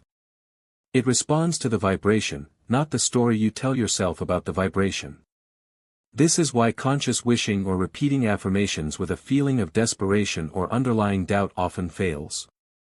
The conscious thought is a weak signal compared to the powerful, conflicting broadcast from the subconscious and the dominant emotional state. To consciously attract, you must align your conscious desire with your subconscious beliefs and your prevailing emotional vibration. The psychological phenomenon of the self-fulfilling prophecy, discussed earlier, is a tangible demonstration of the law of attraction at work in human experience. A belief or expectation, whether true or false, influences your perception and behavior in ways that make that belief or expectation more likely to come true. If a teacher believes a student is unintelligent, an internal belief/expectation, a vibration, they might unconsciously interact with that student in ways that provide less challenging work, less encouragement, and fewer opportunities. The student, receiving these signals and lacking stimulating challenge, external reality reflecting the belief, may become disengaged and perform poorly, thus proving the teacher's initial false belief. The teacher's internal state, belief, influenced their actions, which influenced the student's experience, creating a reality that matched the initial internal state. This is the law of attraction operating through the mechanism of human interaction and perception, drawing experiences that resonate with the initial expectation. Understanding the law of attraction is empowering because it shifts your focus from trying to control the external world to mastering your internal state. It means that to change what you attract, you must change your vibration. This involves becoming aware of your dominant thoughts and emotions, Chapter 10, Identifying and Working with Your Subconscious Beliefs, Chapter 7, and consciously cultivating the feeling state of the reality you wish to experience, Chapter 16. The role of feeling is paramount in the law of attraction. While thoughts initiate frequency, emotions amplify it. Feeling is the language of the soul and the subconscious. To attract something, it is far more powerful to embody the feeling of already having it than to simply think about the object itself. If you desire financial abundance, focusing solely on the idea of money might still carry an underlying frequency of lack if that is your dominant feeling about money. However, cultivating the feeling of financial security, freedom, and gratitude for what you already have aligns you with the frequency of abundance, making you a vibrational match for experiences that bring more of those feelings. The law of attraction is not about wishing for things, it is about becoming a vibrational match for the reality you wish to experience. To begin consciously working with the law of attraction, engage in a simple practice of intentional feeling. Choose a state you wish to experience more of, perhaps peace, joy, gratitude, or gentle enthusiasm. For the next few minutes, consciously breathe into that feeling. Recall moments when you felt that way naturally. Allow the physical sensations associated with that feeling to expand within you. Hold this feeling state purely for the sensation of it, without needing a reason or an external trigger. Practice this regularly. Notice how cultivating a desired feeling state shifts your internal landscape and potentially alters how you perceive the external world, highlighting different aspects or possibilities. This practice trains you to consciously influence your vibration, becoming a more deliberate broadcaster into the energetic field of reality. Your inner frequency sets the stage for the world that unfolds before you. To conduct the symphony, you must learn to direct the orchestra of your own mind. Let us now explore the conscious tool you possess to begin directing that inner orchestra, the power of thought and focus. Chapter 9, Focusing the Inner Eye, Directing Thought.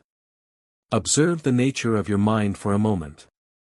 Like a restless butterfly, it flits from one thought to the next, seldom lingering long on a single idea.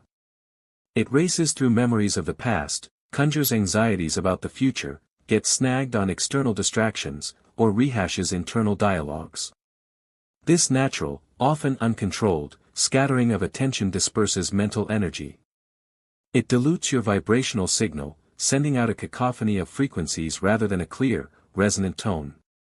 While the subconscious mind operates powerful programs beneath the surface, the conscious mind possesses a unique faculty, the power of focused attention, the ability to deliberately choose where to place its energy. This directed thought is one of the most potent tools in the alchemical forge of conscious creation.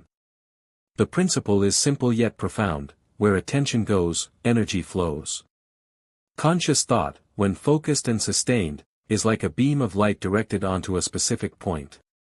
It illuminates that point, activates the associated neural pathways, strengthens the related beliefs and feelings, and thereby intensifies the corresponding vibration.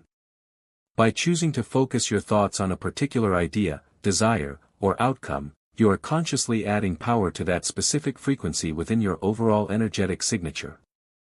This focused energy enhances your ability to resonate with and attract experiences that match that frequency through the law of attraction.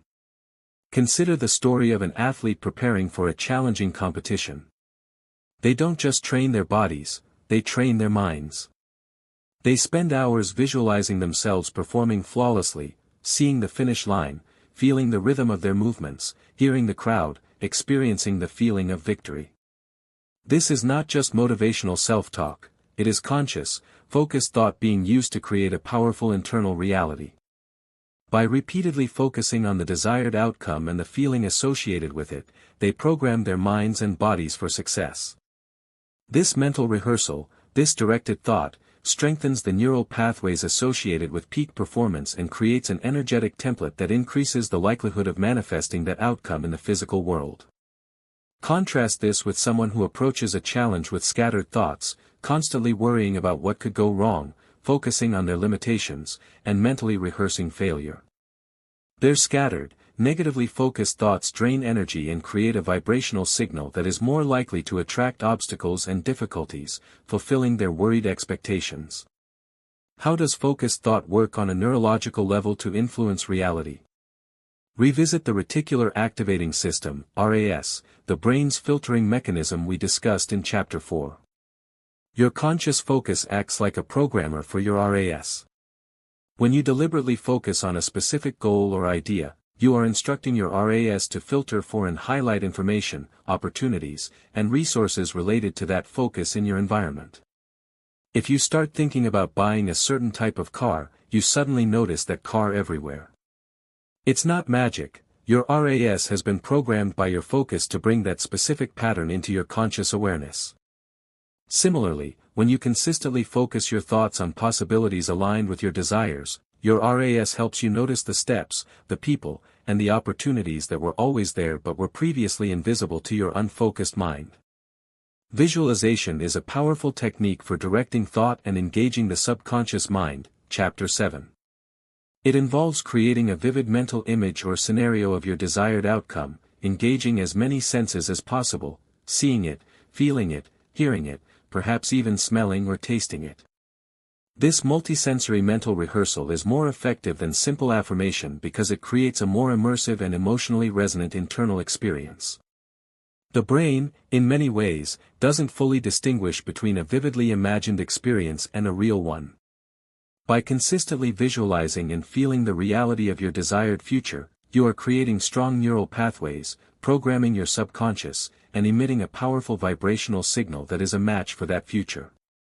The ancient Stoic philosophers understood the profound power of controlling one's internal world, particularly one's thoughts, regardless of external circumstances.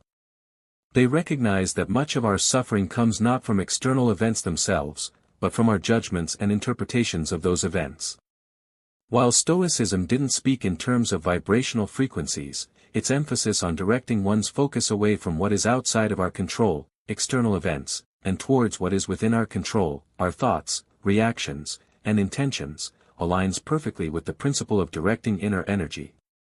As the Stoic philosopher Seneca wrote, "We are more often frightened than hurt, and we suffer more from imagination than from reality." When he was pointing to the immense power of our thoughts to create internal, and, by extension, external, suffering or peace.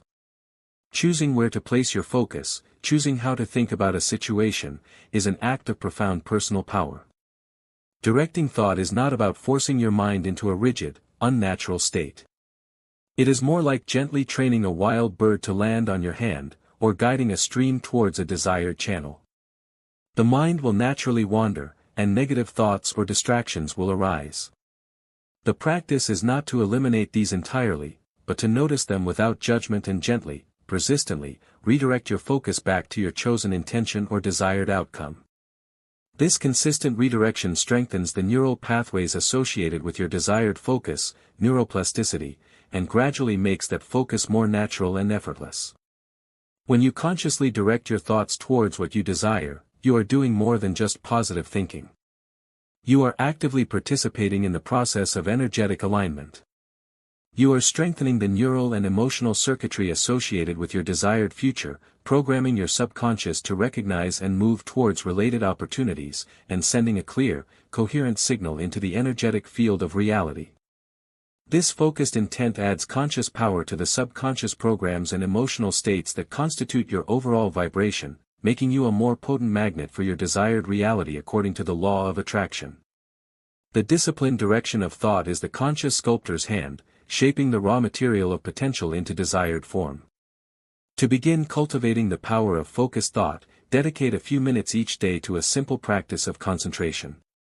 Choose an object, a candle flame, a stone, a flower. Sit quietly and simply focus your attention solely on that object. When your mind wanders, which it will, gently notice the thought and guide your attention back to the object. Do this without self-criticism. This practice builds mental discipline, strengthening your ability to direct your focus. Additionally, begin a short daily visualization practice. Choose one specific desired outcome or feeling state. For 5 to 10 minutes, close your eyes and vividly imagine experiencing that outcome. Engage all your senses. Most importantly, connect with the feeling of it being real right now. The more consistently you direct your inner eye with focus and feeling, the more clearly you will signal to the universe what you are calling forth. Your thoughts shape the landscape of your potential, but your feelings infuse it with life and draw it into form. To master creation, you must understand the guidance system of your own heart. Let us now explore the crucial role of your emotional guidance system. Chapter 10, The Language of Feeling, Your Emotional Compass. Emotions, they can feel like unruly visitors, sweeping through us with intense energy, sometimes delightful, sometimes overwhelming. We are often taught to either control them, suppress them, or see them as mere reactions to the external world, indicators of whether something good or bad has happened to us. Joy means something desirable occurred, sadness means something undesirable did. Anger means we were wronged, fear means there is danger. While emotions certainly do respond to external stimuli, viewing them solely as reactions misses their most powerful and fundamental purpose in the context of conscious creation. They are your internal guidance system, a sophisticated compass indicating your current energetic alignment. Imagine your emotions as the dashboard lights in the vehicle of your life.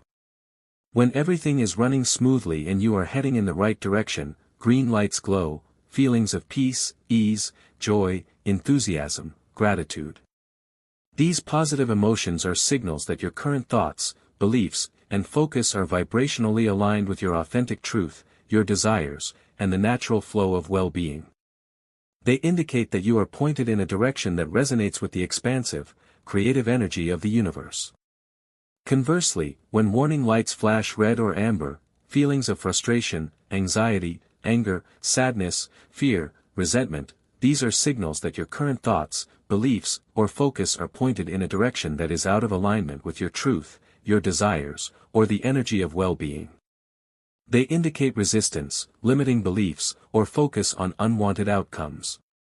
Just as a car's engine light isn't arbitrary, but tells you something needs attention, a persistent negative emotion is telling you that your internal state is vibrating at a frequency that is discordant with your desired reality.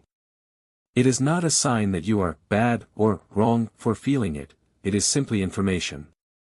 Consider the story of someone who felt trapped in a career that was financially secure but deeply unfulfilling. Logically, it made sense to stay, the pay was good, the benefits were stable, and leaving felt risky. But beneath the surface of logical reasoning, a persistent feeling of dread accompanied the thought of going to work each day. There was a quiet sadness, a lack of enthusiasm that no amount of positive self-talk could dispel. This emotional signal, though uncomfortable, was their inner compass urgently pointing south, indicating a profound misalignment between their external actions and their authentic desire for meaningful work. When they finally listened to that persistent feeling and took steps towards a more aligned path, they initially faced fear, but the underlying dread began to dissipate, replaced by moments of genuine excitement and peace, confirming they were now heading north towards their truth. From a neuroscientific perspective, emotions are complex states involving rapid evaluations by the brain and corresponding physiological responses throughout the body. The limbic system, particularly the amygdala, is heavily involved in processing emotions, especially fear and threat detection. The vagus nerve, which connects the brain to many organs including the gut and heart, plays a key role in regulating the body's response to emotional states, contributing to the physical sensations we associate with feelings, gut feelings, racing heart. Dr. Damasio's work on somatic markers underscores how our bodies register and respond to information, providing us with felt senses that guide decision-making. Essentially, our body is providing emotional feedback based on its assessment of a situation relative to past experience and potential outcomes. This biological system is constantly providing you with real-time feedback about your energetic state and its alignment. Ancient wisdom traditions also recognize the informative nature of emotions, often linking them to energetic centers or pathways in the body. Systems like the chakra system in yogic philosophy correlate specific emotions, like fear, grief, joy, with particular energy centers, suggesting that blockages or imbalances in these centers can manifest as emotional distress, and conversely, that working with these emotions can restore energetic flow. While framed differently than modern neuroscience, these traditions highlight an ancient understanding that emotions are not just abstract psychological events, but have tangible energetic and physical correlates that serve as indicators of overall well-being and alignment. The challenge for many lies in how we relate to negative emotions. We are often taught to see them as problems to be fixed, suppressed, or escaped from. We might judge ourselves for feeling fear or anger. However, resisting or suppressing an emotion is like putting tape over a warning light on your car's dashboard. It doesn't fix the underlying issue and prevents you from receiving crucial information. The key is not to dwell endlessly in negative emotions, but to learn to listen to them as signals. What is this feeling telling me about my current thoughts, beliefs, or focus? What is it indicating about my alignment with my true desires or my authentic self? Consider the link between thought and feeling. Cognitive appraisal theory in psychology posits that our emotions are often generated by our interpretation or appraisal of a situation, rather than solely by the situation itself. Two people can experience the same external event, but their different thoughts and beliefs about it will create different emotional responses. This highlights that your feelings are often a direct response to your own internal narrative and programming. Chapter 7. If you think this is a disaster, about a setback, you will likely feel fear or despair. If you think this is an interesting challenge and opportunity to learn, you might feel curiosity or determination. Your emotion is a powerful indicator of the vibrational frequency being generated by your dominant thoughts and beliefs in that moment. Using your emotional guidance system consciously involves a few key steps. First, cultivate awareness of your feelings throughout the day without judgment. Simply notice what you are feeling.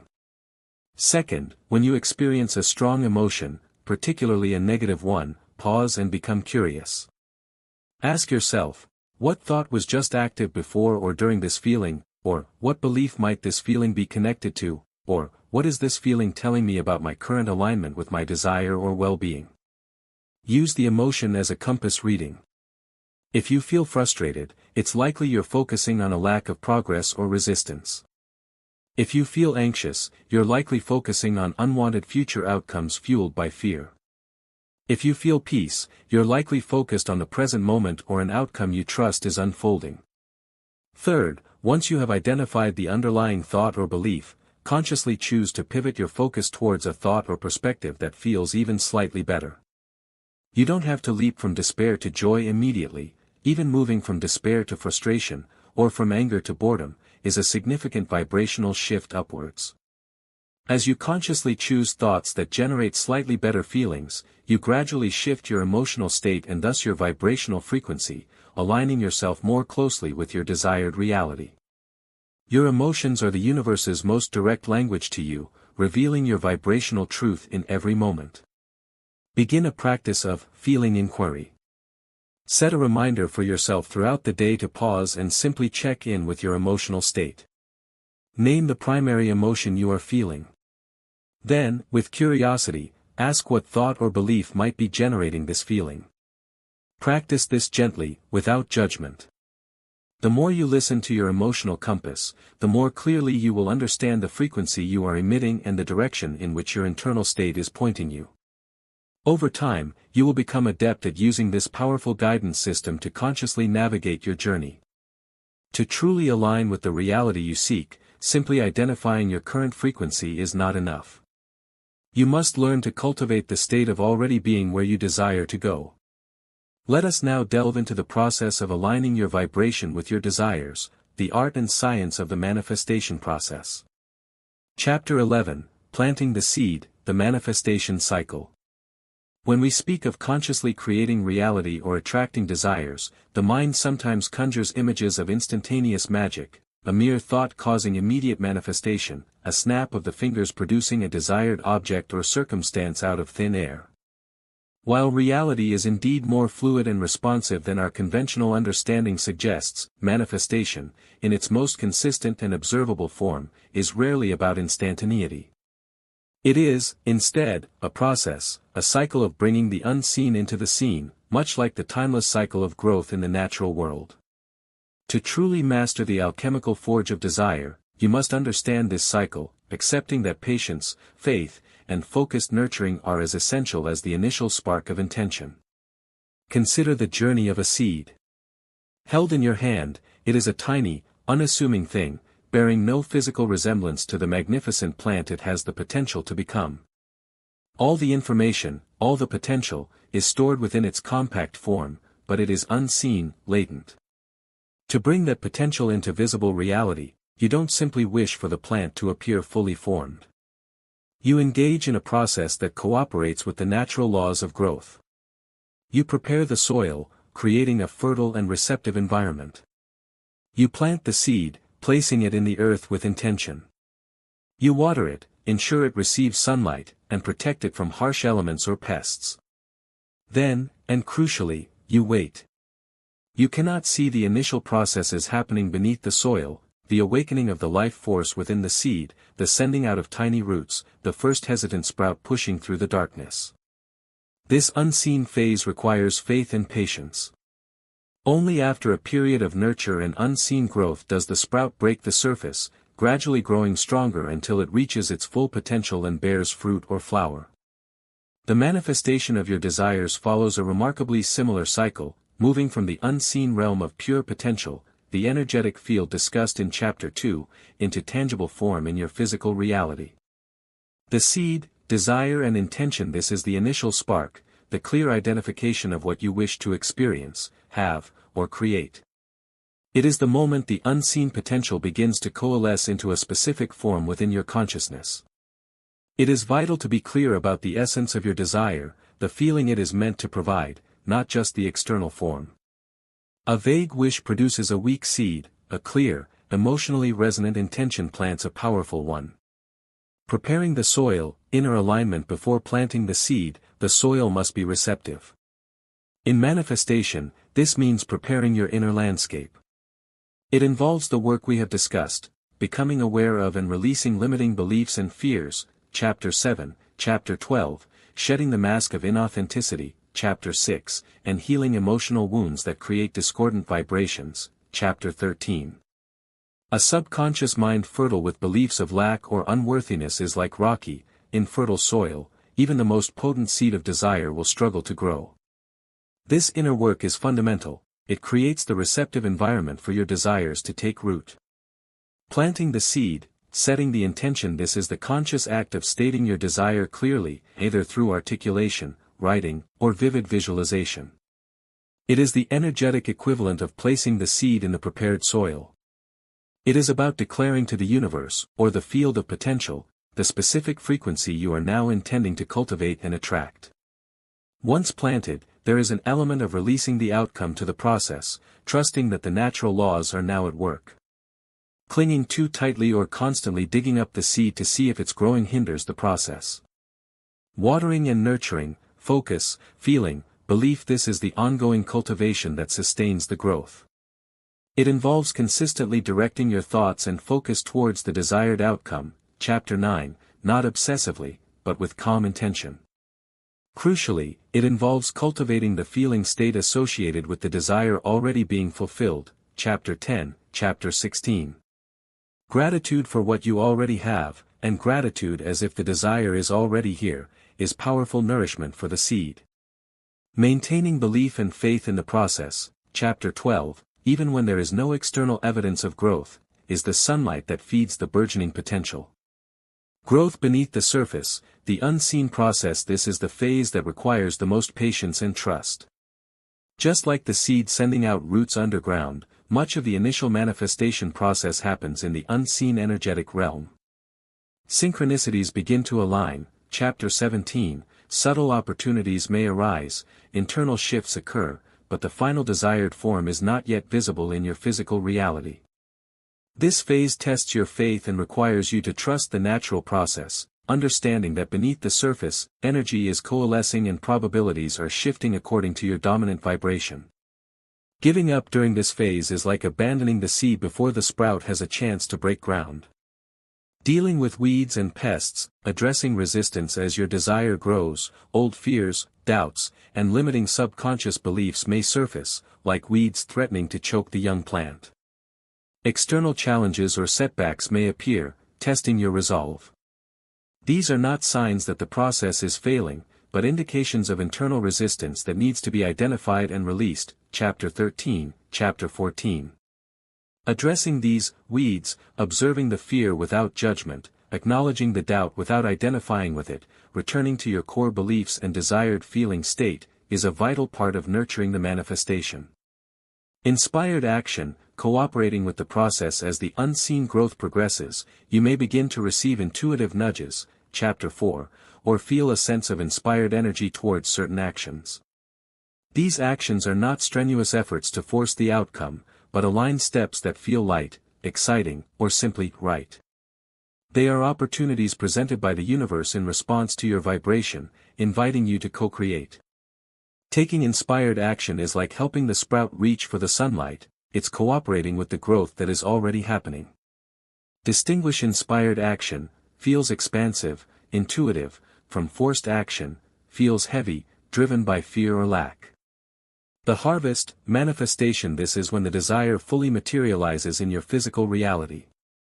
It may appear exactly as visualized, or sometimes in a form that is even better than you imagined, as the universe's intelligence often surpasses the limits of our conscious planning. The harvest is the natural culmination of the entire cycle, the clear intention, the fertile inner ground, the consistent nourishment of focused thought and feeling, the patient trust, and the willingness to take inspired action. This cycle mirrors allegorical processes of transformation found in ancient wisdom, such as the stages of alchemy, the initial chaotic state, nigredo/dissolution of old, the purification and refinement, albedo/purification of self and desire, leading to the final stage of completion and integration, rubedo/manifestation and embodiment. Psychological models of change also highlight that significant personal transformation occurs through a process with distinct phases, requiring sustained commitment beyond the initial decision. Manifestation is not an event, but a continuous cycle of aligning your inner state with the energy of your desires and cooperating with the natural laws of creation. To consciously engage with this manifestation cycle, dedicate time to a seed planting ritual. Choose one clear desire you wish to call into your experience. Write it down, articulating it as clearly as possible. Then, write about how it feels to have this desire already fulfilled. What emotions are present? What physical sensations? Acknowledge any doubts or fears that immediately arise, write them down without judgment, seeing them as weeds that may need tending. Finally, write a statement of trust in the process, like, I plant this seed with clear intention and deep trust, knowing it is now in the fertile ground of potential and will unfold in perfect timing. Keep this intention somewhere visible. Then, commit to watering this seed daily through brief moments of feeling the emotions of fulfillment or expressing gratitude, and by gently redirecting thoughts away from doubt whenever you notice them. Pay attention to any intuitive nudges or opportunities that arise and feel aligned. These are calls to inspired action. The fertile ground of your inner world awaits the seeds of your deepest longings. Yet, no seed grows without the unwavering light of conviction. Let us now explore the essential element that nourishes the seed through the unseen darkness, the power of faith and belief. Chapter 12, The Alchemy of Knowing, Cultivating Unwavering Belief. You have planted the seed of your desire in the fertile ground of your aligned inner world. You are learning to water it with focused thought and nurturing feeling. But as the process unfolds, particularly during the unseen phase when there is no physical sprout to affirm your efforts, a persistent shadow can creep in, the shadow of doubt. Doubt is the chilling frost that threatens the tender growth. It whispers insidious questions: is this really possible? Am I capable? What if it doesn't work? It shows you evidence from the past, conjures worst-case scenarios for the future, and makes the vibrant feeling of your desired outcome seem foolish or naive. Doubt is more than just a negative thought, it is a conflicting frequency, a powerful signal of lack, fear, or unworthiness that directly opposes the vibration of your desire. While conscious intention points north, doubt plants a flag firmly in the south, creating energetic dissonance that can cripple the manifestation process. The alchemy of knowing is the process of transmuting this doubt and fear into a deep, unwavering inner conviction, the pure gold of belief. Belief is not merely hoping, it is an inner certainty, a settled knowing that your desire is not only possible, but is already a reality unfolding in the energetic field, destined to appear in your physical world. This kind of belief is not passive wishful thinking, it is an active state of being, a conscious choice of perspective and conviction that aligns your entire being, conscious mind, subconscious programs, and emotional state, with the frequency of your desired outcome. It is the unwavering light that nourishes the seed through the darkness of unseen growth. The power of belief is not confined to the realm of conscious creation, it is a force repeatedly demonstrated in the most rigorous scientific settings. The placebo effect, which we touched upon earlier, is perhaps the most compelling evidence.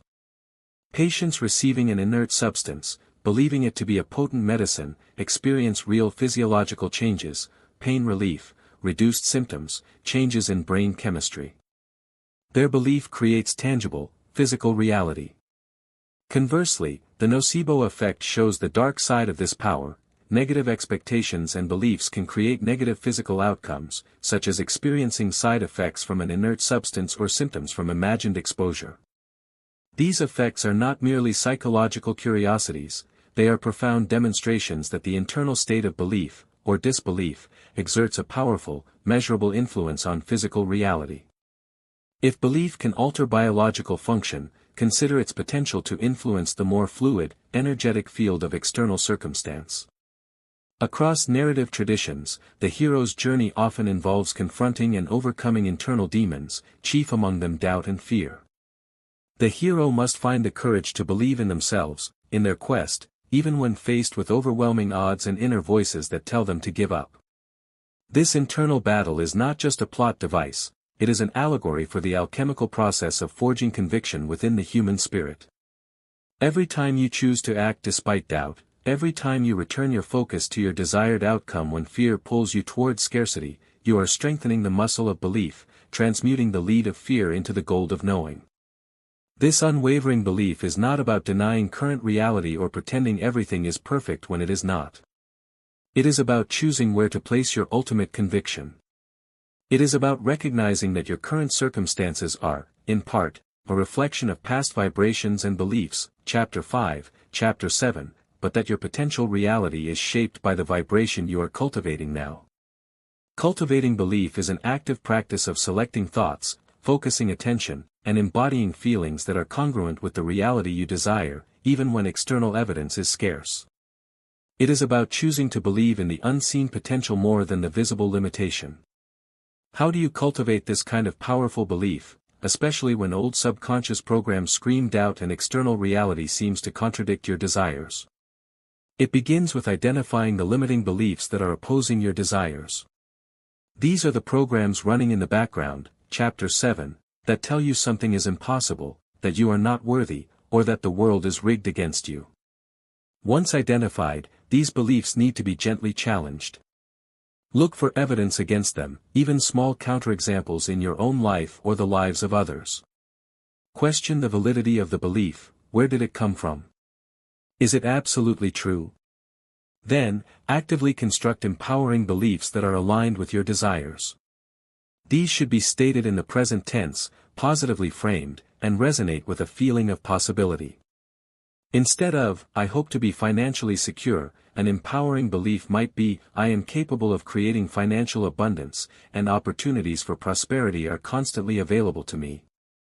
Practices like affirmations and mantras, when used not as mere repetition but with genuine feeling and intention, can help to impress these new beliefs onto the subconscious mind through repetition and emotional resonance. Furthermore, actively seek out evidence in your daily life that supports your new belief, no matter how small. If your empowering belief is about increased opportunity, notice every small door that opens, every helpful connection made, every synchronicity, Chapter 17. Your RAS, Chapter 9, is already primed by your focus to notice these things, but consciously acknowledging them reinforces the new belief and builds momentum. Acting as if your desired reality, rooted in your new belief, is already here, linking strongly to embodiment, Chapter 16, is another powerful way to train your brain and your energy to align with the desired frequency. When you act from a place of already having, you strengthen the belief in its reality. Building unwavering belief is not a one-time event, it is a continuous practice, like tending a garden. Doubt will reappear, like weeds, particularly during challenges. The practice is to gently but firmly redirect your focus, challenge the doubt, reaffirm your chosen belief with feeling, and continue nurturing the seed of your desire with faith. Each time you choose belief over doubt, you strengthen the alchemical fire within, transmuting fear into the gold of conscious knowing. Belief is the energetic glue that binds potential probabilities into experienced reality. It is the quiet knowing that fuels the journey from the unseen to the seen. To begin cultivating unwavering belief, choose one limiting belief you are ready to transform, perhaps one you identified in Chapter 7 or 5. Write it down. Then, write down the opposite, empowering belief. For the next week, dedicate time each day to this practice. Write your empowering belief multiple times, speak it aloud with as much feeling as you can muster, and actively look for any small piece of evidence in your day that supports this new belief, no matter how seemingly insignificant. Reflect on how it feels to hold this new belief, even for a few moments.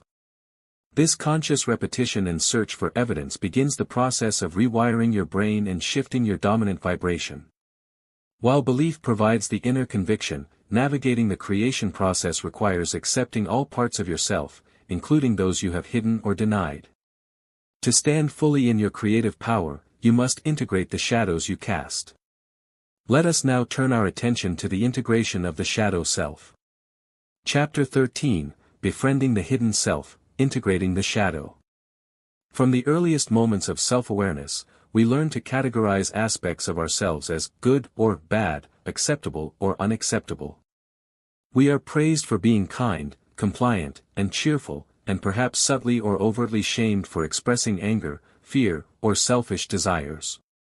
To gain love, approval, and a sense of safety, we naturally begin to emphasize the good parts and suppress, deny, or hide the bad parts, often pushing them out of conscious awareness entirely. We build a persona, a curated self for the world, Chapter 6, and in doing so, we inadvertently create the shadow, the repository of these disowned, rejected, or unacknowledged aspects of the self. The shadow is not inherently evil, it is simply the unconscious, unexpressed, and unintegrated part of your personality. It contains everything that the conscious ego does not identify with or wishes to hide, not just traits deemed negative like anger, jealousy, greed, or shame, but also potentially positive qualities that were suppressed because they didn't fit the mold: assertiveness, creativity, power, sexuality, spontaneity. These hidden aspects do not disappear simply because you deny them. Instead, they reside in the subconscious mind, Chapter 7, operating outside of your conscious control, exerting a powerful, often disruptive, influence on your life. Consider the story of someone who prided themselves on being constantly agreeable and helpful, always putting others' needs first, and avoiding conflict at all costs. They saw anger or assertiveness as bad traits. However, they noticed a recurring pattern of feeling resentful, being taken advantage of, and experiencing sudden, unexplained bursts of irritation or passive aggression. They also struggled to set boundaries or pursue their own goals with vigor. This was their unintegrated shadow at work. The denied anger and assertiveness, rather than being consciously expressed in healthy ways, were manifesting indirectly, creating inner conflict and attracting external situations where their boundaries were crossed. Law of Reflection, Chapter 5. The energy of these suppressed traits was not gone, it was simply operating in a distorted, unconscious manner. The principle is clear: what you deny or resist within yourself persists and often expresses itself in ways that are detrimental to your well-being in conscious creation. The unintegrated shadow can lead to psychological projection, where you see and react strongly to traits in others that you have disowned within yourself, Chapter 5. The colleague's perceived arrogance might be a reflection of your own suppressed ambition or fear of standing out. The friend's perceived laziness might mirror your own denied desire for rest or a judgment of your own perceived shortcomings. The energy bound up in keeping the shadow repressed drains your vitality and creates internal conflict, broadcasting a vibration of fragmentation and resistance that hinders the clear signal needed for manifestation. Carl Jung devoted significant work to the concept of the shadow. He saw it as a vital part of the psyche, arguing that true wholeness, individuation, required confronting and integrating the shadow, not eliminating it. He understood that the shadow contained not just our perceived flaws, but also raw, untamed life force and potential that was suppressed along with the negative traits. Reclaiming your assertiveness doesn't mean becoming aggressive, it means gaining conscious access to the energy that allows you to stand up for yourself and pursue your goals. Reclaiming your anger doesn't mean flying into rages, it means understanding its message and harnessing its energy for passionate action or setting boundaries. Myths and stories from cultures around the world often feature the hero confronting some form of darkness, descending into the underworld, battling a monster, facing a doppelganger or dark twin. These archetypal narratives reflect the universal human journey of confronting the feared, hidden aspects of the self.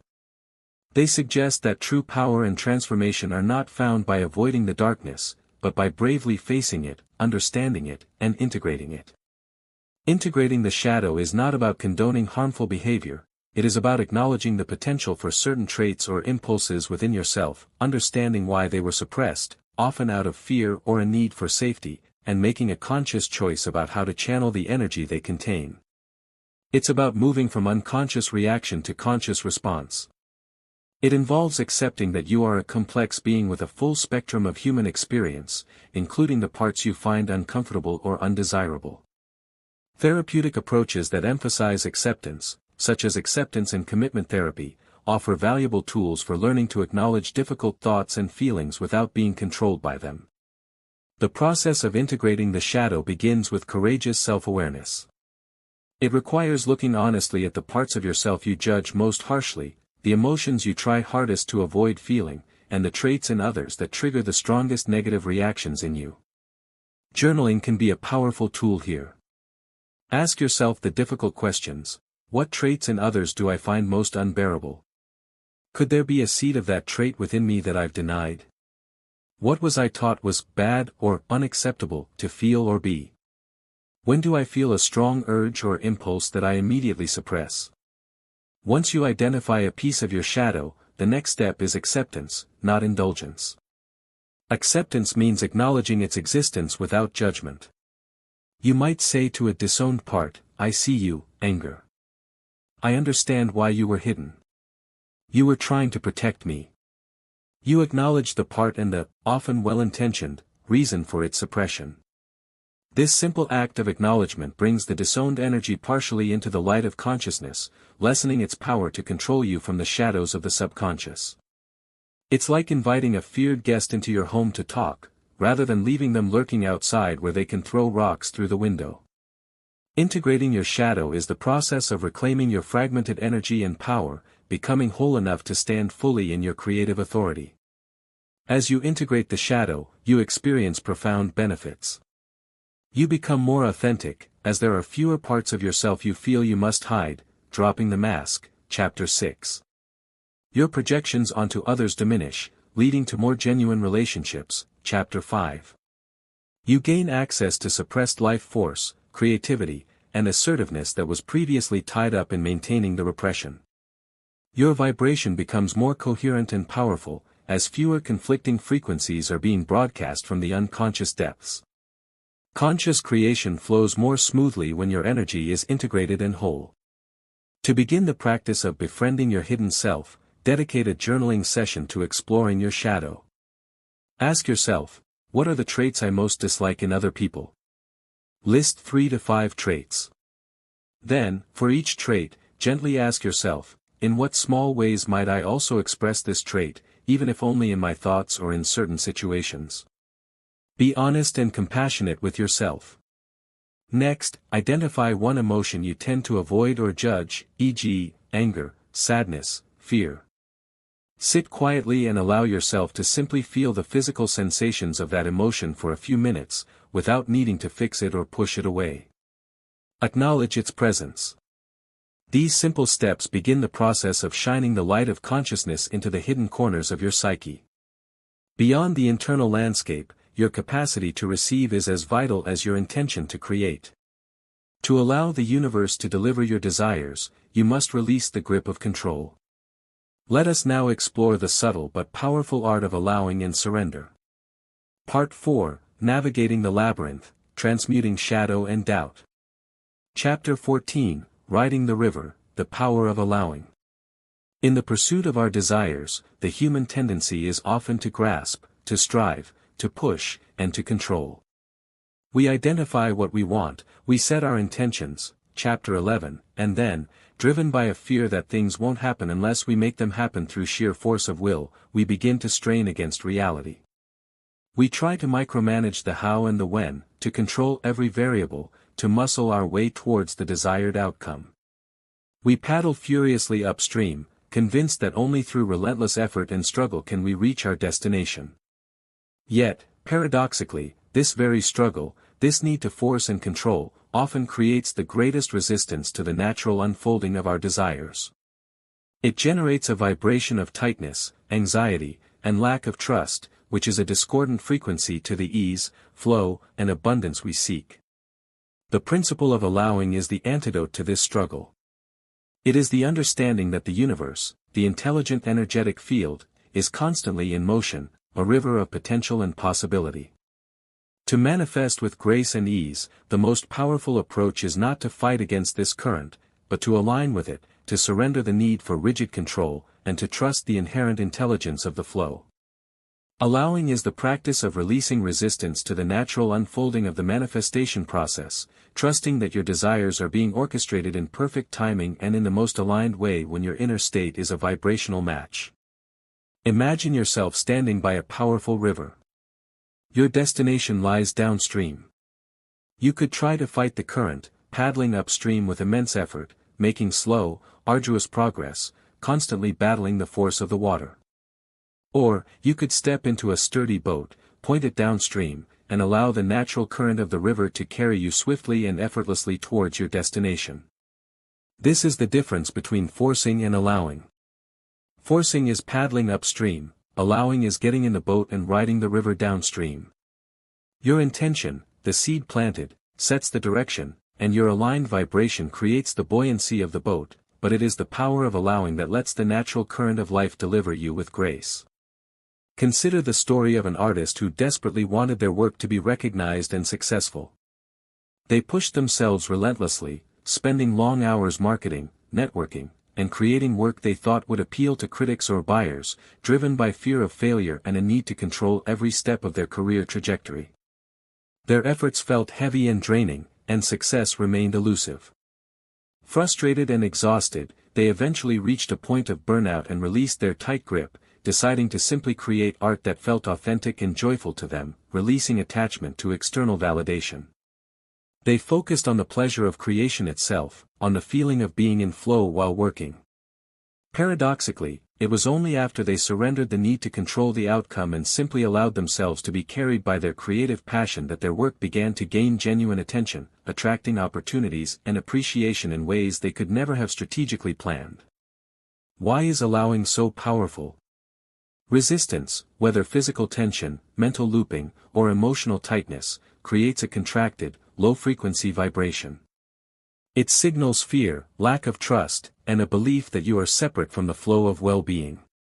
The Law of Attraction, Chapter 8, responds to this vibration by reflecting more experiences of struggle and things to resist. Allowing, on the other hand, cultivates a state of openness, trust, and ease. It is a high-frequency vibration that aligns you with the expansive, creative energy of the universe. When you are in a state of allowing, you are receptive to the intuitive nudges, Chapter 4, the synchronicities, Chapter 17, and the inspired actions, Chapter 11, that guide you effortlessly towards your desires. The ancient Taoist concept of Wu Wei, often translated as non-action or effortless action, speaks to this principle of allowing. It does not mean doing nothing, but rather acting in harmony with the natural order of the universe, the Tao. It is about acting spontaneously from a place of alignment, without forcing or striving against the natural flow of things. It is like the skilled boatman who doesn't fight the river but uses its current to navigate. This effortless action, born from alignment and trust, is far more effective than action driven by ego, fear, or the need to control. In psychology, the concept of flow state, described by Mihai Csikszentmihalyi, mirrors this feeling of effortless action and being carried by the process. When you are in a state of flow, you are fully absorbed in an activity, time seems to disappear, and the action feels effortless and intrinsically rewarding. This state is characterized by a merging of action and awareness, a loss of self-consciousness, and a feeling of being in control, paradoxically achieved by releasing the need for conscious, effortful control. This psychological state aligns with the energetic principle of allowing, where resistance fades and energy flows unimpeded. It is crucial to understand what allowing is not. It is not passive resignation or giving up on your desires. It is not failing to take inspired action when it arises. Instead, allowing is an active state of trust and receptivity. It is about releasing your attachment to how and when your desires manifest, while holding firm to the vision and feeling of them, chapters 9, 10, 16. It is about trusting the intelligence of the universe to orchestrate the details, often in ways far more creative and beneficial than your conscious mind could devise. It is about focusing on the feeling of the wish fulfilled, chapter 10, and letting that feeling guide you, rather than rigidly clinging to the specific form of the manifestation. Allowing is about accepting the present moment as it is, without resistance. It is about trusting that you are always in the right place at the right time for your journey to unfold, even if it doesn't look the way your ego expects. It is about releasing the need to know all the steps between here and there, and trusting that the next inspired step will become clear when you are ready to take it. Chapter 4, 17. It is about taking action when it feels expansive, exciting, or peaceful, rather than when it feels driven by fear, obligation, or the need to force an outcome. Resistance manifests in various ways: physical tension, tight shoulders, clenched jaw, mental loops, worrying, overthinking, emotional tightness, frustration, anxiety. Becoming aware of these physical, mental, and emotional signals of resistance is the first step in choosing allowing instead. When you notice resistance, pause. Take a conscious breath. Invite a feeling of softness or ease into your body. Gently release the mental struggle. Remind yourself, I am willing to allow. I trust the process. The power of allowing lies in releasing the struggle against the current of life and aligning your vibration with the effortless flow of creation. To cultivate the power of allowing, begin a practice of noticing and releasing resistance. Throughout your day, pause when you feel physical tension, mental stress, or emotional frustration. Recognize these as signals of resistance. Take a deep breath and exhale slowly, consciously inviting a feeling of relaxation or ease into your body. As you breathe out, imagine releasing the tightness, the struggle, the need to control. Gently repeat to yourself, I am allowing. I trust. You can also use the river analogy. Picture yourself stepping into the boat and letting the current carry you. Additionally, dedicate a short meditation to the feeling of being supported or carried, by the earth beneath you, by your breath, by the chair you are sitting on. Focus on the sensation of effortless support. This practice helps train your system to recognize and choose the state of allowing over resistance. Releasing the grip of control opens your hands to receive the abundance the universe is always offering. To fully participate in the flow, you must understand the sacred exchange of giving and receiving. Let us now explore the dynamic balance of giving and receiving. Part 5, Embodying the Vessel, Embodying the New Form. Chapter 15, The Breath of Circulation, Giving, Receiving, and Abundance. In the human experience, the concept of abundance is often narrowly defined, primarily focusing on the accumulation of material wealth. We are taught to strive, to earn, to save, to acquire, driven by a deep-seated fear of not having enough. This perspective often leads to a closed-fist approach to life, a tendency towards hoarding resources, whether money, time, energy, or even affection, based on a subconscious belief in scarcity. We view the world as a pie of limited size, where someone else's gain is inherently our loss. This mindset creates a significant blockage in the natural flow of abundance, for abundance is not a static quantity to be hoarded, it is a dynamic current, a perpetual circulation of energy, requiring both the capacity to give freely and the openness to receive fully. Imagine the process of breathing. You inhale, taking in the life-giving oxygen from the environment, this is receiving. You exhale, releasing carbon dioxide back into the environment, this is giving. Both parts of this cycle are equally vital. You cannot survive by only inhaling, the refusal to exhale leads to stagnation and toxicity. Nor can you survive by only exhaling, you must receive the breath. This fundamental biological process mirrors the energetic principle of abundance. Abundance flows like a circulatory system, energy, resources, opportunities, love, and well-being move in a continuous loop of giving and receiving. Blockages in either the giving or the receiving channel disrupt this vital circulation, leading to stagnation, depletion, or a feeling of being cut off from the source of supply. Consider the story of someone who was a relentless giver. They volunteered their time, were always available to friends in need, offered help and resources generously, and found deep satisfaction in supporting others. Yet, despite their generosity, their own life felt consistently lean, financially, emotionally, energetically. They struggled to ask for help, deflected compliments, felt uncomfortable receiving gifts, and believed that being needy was a weakness. Their inability to receive created a profound imbalance. They were constantly exhaling, giving, but were unable or unwilling to fully inhale, receive, disrupting their own circulatory system of abundance. They were pouring from an empty cup because they weren't allowing the universe to refill it. Conversely, consider someone solely focused on receiving, constantly asking for favors, expecting others to provide, taking without offering in return. While they might accumulate resources temporarily, they often find themselves isolated, their relationships shallow, and their overall sense of fulfillment low. The flow is blocked because they are only attempting to inhale, refusing to exhale and participate in the reciprocal exchange that nourishes connection and sustainable abundance. The principle is clear: the vibrant flow of abundance in your life depends on maintaining a healthy, balanced exchange of giving and receiving. Both giving and receiving are active energetic states. Giving is the outward movement of energy, a generous emission of your resources, attention, or goodwill. Receiving is the inward movement of energy, an open willingness to accept the good that is offered to you, whether it is a compliment, a gift, help, or an unexpected opportunity. Both require an open channel. Giving from a place of genuine generosity, without expectation of return, activates the flow. Receiving with gratitude and openness, without guilt or a feeling of indebtedness, completes the circuit. Think of economic systems. Money must circulate to create prosperity. If everyone hoarded their money, refused to give/spend, the economy would stagnate.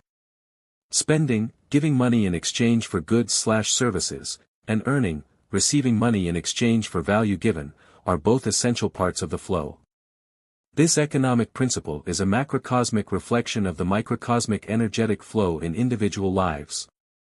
Neuroscientific research supports the positive feedback loop associated with giving.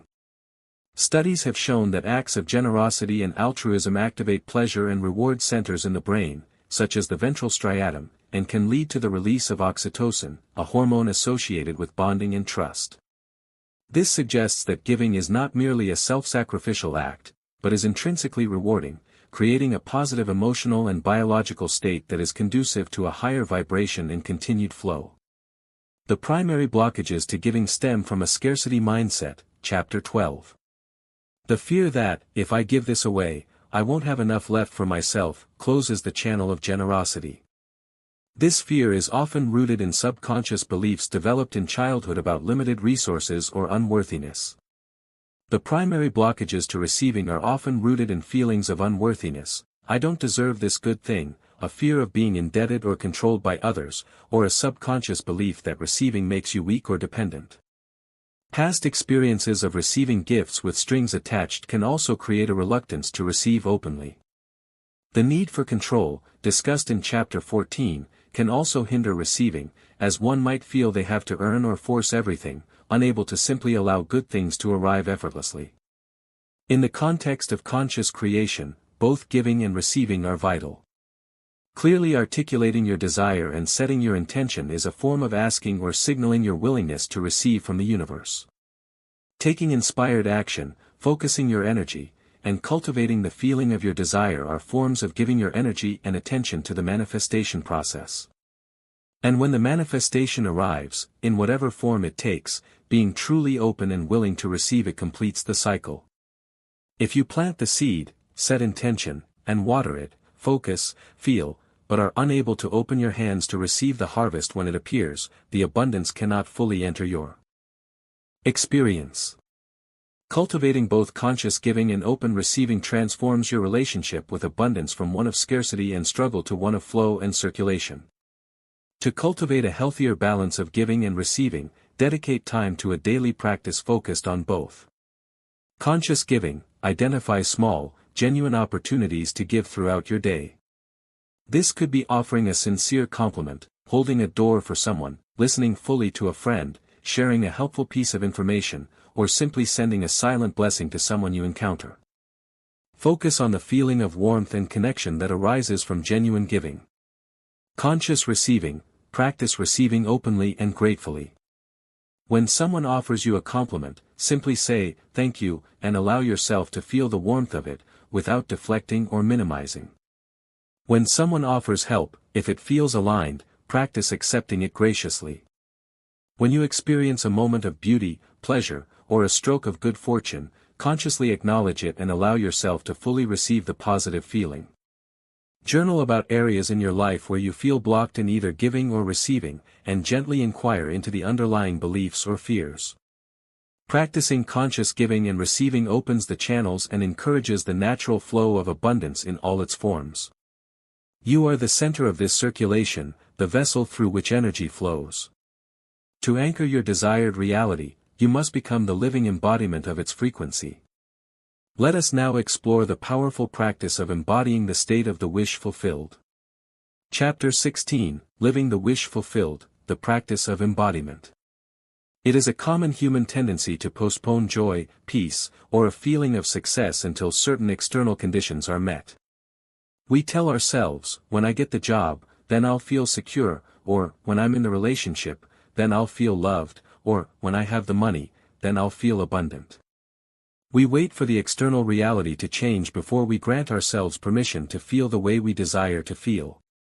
However, from the perspective of conscious creation and the law of attraction, this approach is fundamentally backward. Your external reality is a reflection of your inner state, Chapter 5, and the law of attraction responds to the vibration you are emitting, Chapter 8. If you are waiting for the manifestation to occur before you feel secure, loved, or abundant, you are vibrating at the frequency of lack of security, love, or abundance, and you will continue to attract experiences that match that frequency. The powerful practice of embodiment is the art of reversing this process. It is the conscious, deliberate practice of cultivating the internal state, the thoughts, the feelings, the posture, the subtle actions, the very sense of identity, that is congruent with your desired reality as if it has already come into being. It is living from the state of the wish fulfilled, here and now, rather than waiting for the external manifestation to validate that state. This practice is profoundly alchemical because it directly shifts your dominant vibration to match the frequency of your desire, making you a magnetic match for its physical manifestation. Think of tuning a radio. The music you want to hear is already broadcasting on a specific frequency. Your radio receiver must be tuned to that exact frequency to pick up the signal and translate it into audible sound. Waiting for the music to appear before tuning the dial makes no sense. Similarly, your desired reality is vibrating at a specific frequency in the field of potential. The practice of embodiment is like tuning your internal receiver, your entire being, to that frequency now. You become the frequency, and the law of attraction brings you the experiences that are vibrating at that same rate. Consider the story of someone who deeply desired a loving, committed relationship but had a history of attracting emotionally unavailable partners. They spent time visualizing their ideal partner and relationship, but often felt a pervasive sense of loneliness or unworthiness when they weren't actively searching. They began to understand that they were vibrating at the frequency of lack and seeking external validation. Based on the principles of embodiment, they shifted their focus. Instead of searching externally, they began cultivating the feeling of being loved and worthy from within. They practiced self-compassion, engaged in activities that brought them joy, embodying happiness, connected deeply with existing friends and family, embodying connection, and affirmed their own inherent worthiness. They began to be the person who felt loved, whole, and happy, independent of external validation. Their external reality began to shift. They attracted healthier connections, and eventually, without actively searching, they met a partner who was a vibrational match for the love and wholeness they were now embodying. How does embodiment work? It works on multiple levels. Energetically, as we've discussed, Chapter 2, your physical body, your emotions, and your thoughts all contribute to your overall vibration. By consciously aligning your posture, your breath, your facial expression, your internal self-talk, and most importantly, your feeling state with your desired reality, you are creating a powerful, coherent vibrational signal. This is not simply pretending, it is actively accessing and amplifying a potential reality that exists energetically and exists within you as a possibility. Psychologically, the concept of acting as if has long been used to help people change their internal states and behaviors. By consciously choosing to behave in accordance with a desired trait or identity, you can gradually internalize that trait and change your self-perception. For example, someone wanting to be more confident might practice standing taller, making eye contact, and speaking more clearly. These external actions, when practiced consistently, begin to influence internal feelings of confidence. The facial feedback hypothesis suggests that even the simple act of smiling can influence your emotional state, making you feel happier. While research on power posing has had mixed results regarding dramatic physiological changes, the psychological impact of posture on self-perception and confidence is widely recognized. Your physical state and actions are not just results of your internal state, they can also be inputs that create your internal state. Visualization plays a key role in embodiment, but the focus shifts from merely seeing the desired outcome to vividly experiencing it with all your senses and emotions. It's not just seeing the dream house, it's feeling the texture of the doorknob, smelling the air, hearing the sounds, and most importantly, feeling the joy, peace, and security of living there now in your imagination. This kind of felt sense visualization creates a powerful internal template that the brain and body begin to align with. Ancient rituals across cultures often involved invoking a desired state or energy by physically and emotionally embodying it through dance, chant, symbolic action, or wearing specific garments. While often framed in spiritual terms, these practices intuitively understood the power of using the body and emotions to align with a desired frequency and call forth a particular reality. These were early forms of embodiment practice. From a neuroscientific perspective, the brain is remarkably adaptable through neuroplasticity. It physically changes based on repeated thoughts, feelings, and experiences. When you consistently practice embodying the state of your desired reality, thinking the thoughts, feeling the emotions, adopting the posture, you are actively building and strengthening the neural pathways associated with that state. This makes the desired vibration more natural, automatic, and dominant, wiring your brain to operate from the frequency of the wish fulfilled.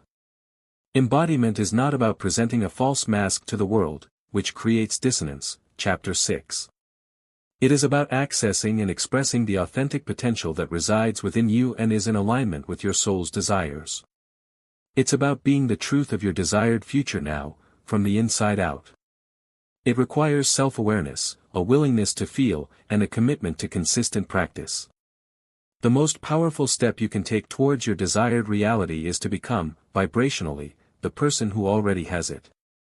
To begin the practice of living the wish fulfilled, choose one specific desired outcome or, even better, the dominant feeling you associate with that outcome, e.g., feeling secure, feeling loved, feeling creatively fulfilled. Dedicate a few minutes each day to a multisensory embodiment practice. Close your eyes and vividly imagine experiencing that desired reality right now. Engage all your senses. What do you see, hear, feel, smell, taste? Most importantly, focus intently on the physical sensations and emotions you would be feeling if it were real right now. Allow those feelings to expand throughout your body. As you do this, subtly adjust your posture, perhaps stand taller, relax your shoulders, smile gently, in a way that feels congruent with the desired feeling. Practice holding this internal state in subtle physical alignment for several minutes. Throughout the day, check in with yourself and consciously return to that felt state for brief moments. Journal about the difference between your usual state and the state you cultivate during embodiment. This consistent practice trains your system to vibrate at the frequency of your desired reality, magnetizing it towards you. As you embody the frequency of your desire, the universe responds in kind. Pay attention to the subtle nudges and guideposts that appear along the path. Let us now explore the meaningful signs and synchronicities that guide your journey. Chapter 17, Omens and Orchestrations, Synchronicity and Timing. Life often presents us with moments that feel too perfectly aligned to be mere chance. You think of an old friend you haven't spoken to in years, and later that day they call you. You are contemplating a specific problem, and a seemingly random conversation or article provides the exact insight you needed. You see a recurring symbol or phrase appear multiple times in a short period, feeling like a message is being sent to you. These are more than just coincidences, they are often instances of synchronicity, meaningful connections between inner psychological states and outer events that lack a conventional causal link. They are the universe's way of winking at you, confirming your path, guiding your steps, and reminding you of the profound interconnectedness of all things. The principle of synchronicity, as explored by depth psychologist Carl Jung, describes these acausal connecting principles. Jung observed that certain external events would occur that precisely mirrored or resonated with a person's inner state, thoughts, or unconscious processes, carrying significant meaning for the individual. It is not that your thought of the friend caused them to call in a linear cause and effect way, but rather that your inner focus and the external event were two facets of an underlying, meaningful pattern. Synchronicity suggests that the inner world and the outer world are not separate realities interacting mechanistically, but are deeply intertwined, constantly reflecting and informing one another within a unified field of existence. Think back to times when you have experienced such meaningful coincidences. They often occur at pivotal moments in your life, when you are contemplating a major decision, embarking on a new path, or undergoing significant inner transformation. They carry a subjective sense of significance, a feeling that this event is somehow relevant to you and your journey, a whisper from the intelligence of life. These are not random occurrences, they are orchestrations of the universe, appearing in response to your vibration, your intention, and your readiness to perceive them. Ancient cultures intuitively understood this principle, engaging in various forms of divination, reading omens in nature, interpreting dreams, consulting oracles, studying the patterns of stars, though we focus here on the psychological and energetic, not astrological, interpretation. These practices were attempts to discern meaning in seemingly random events, reflecting a fundamental human intuition that external signs could offer guidance, confirm inner states, or reveal potential future possibilities.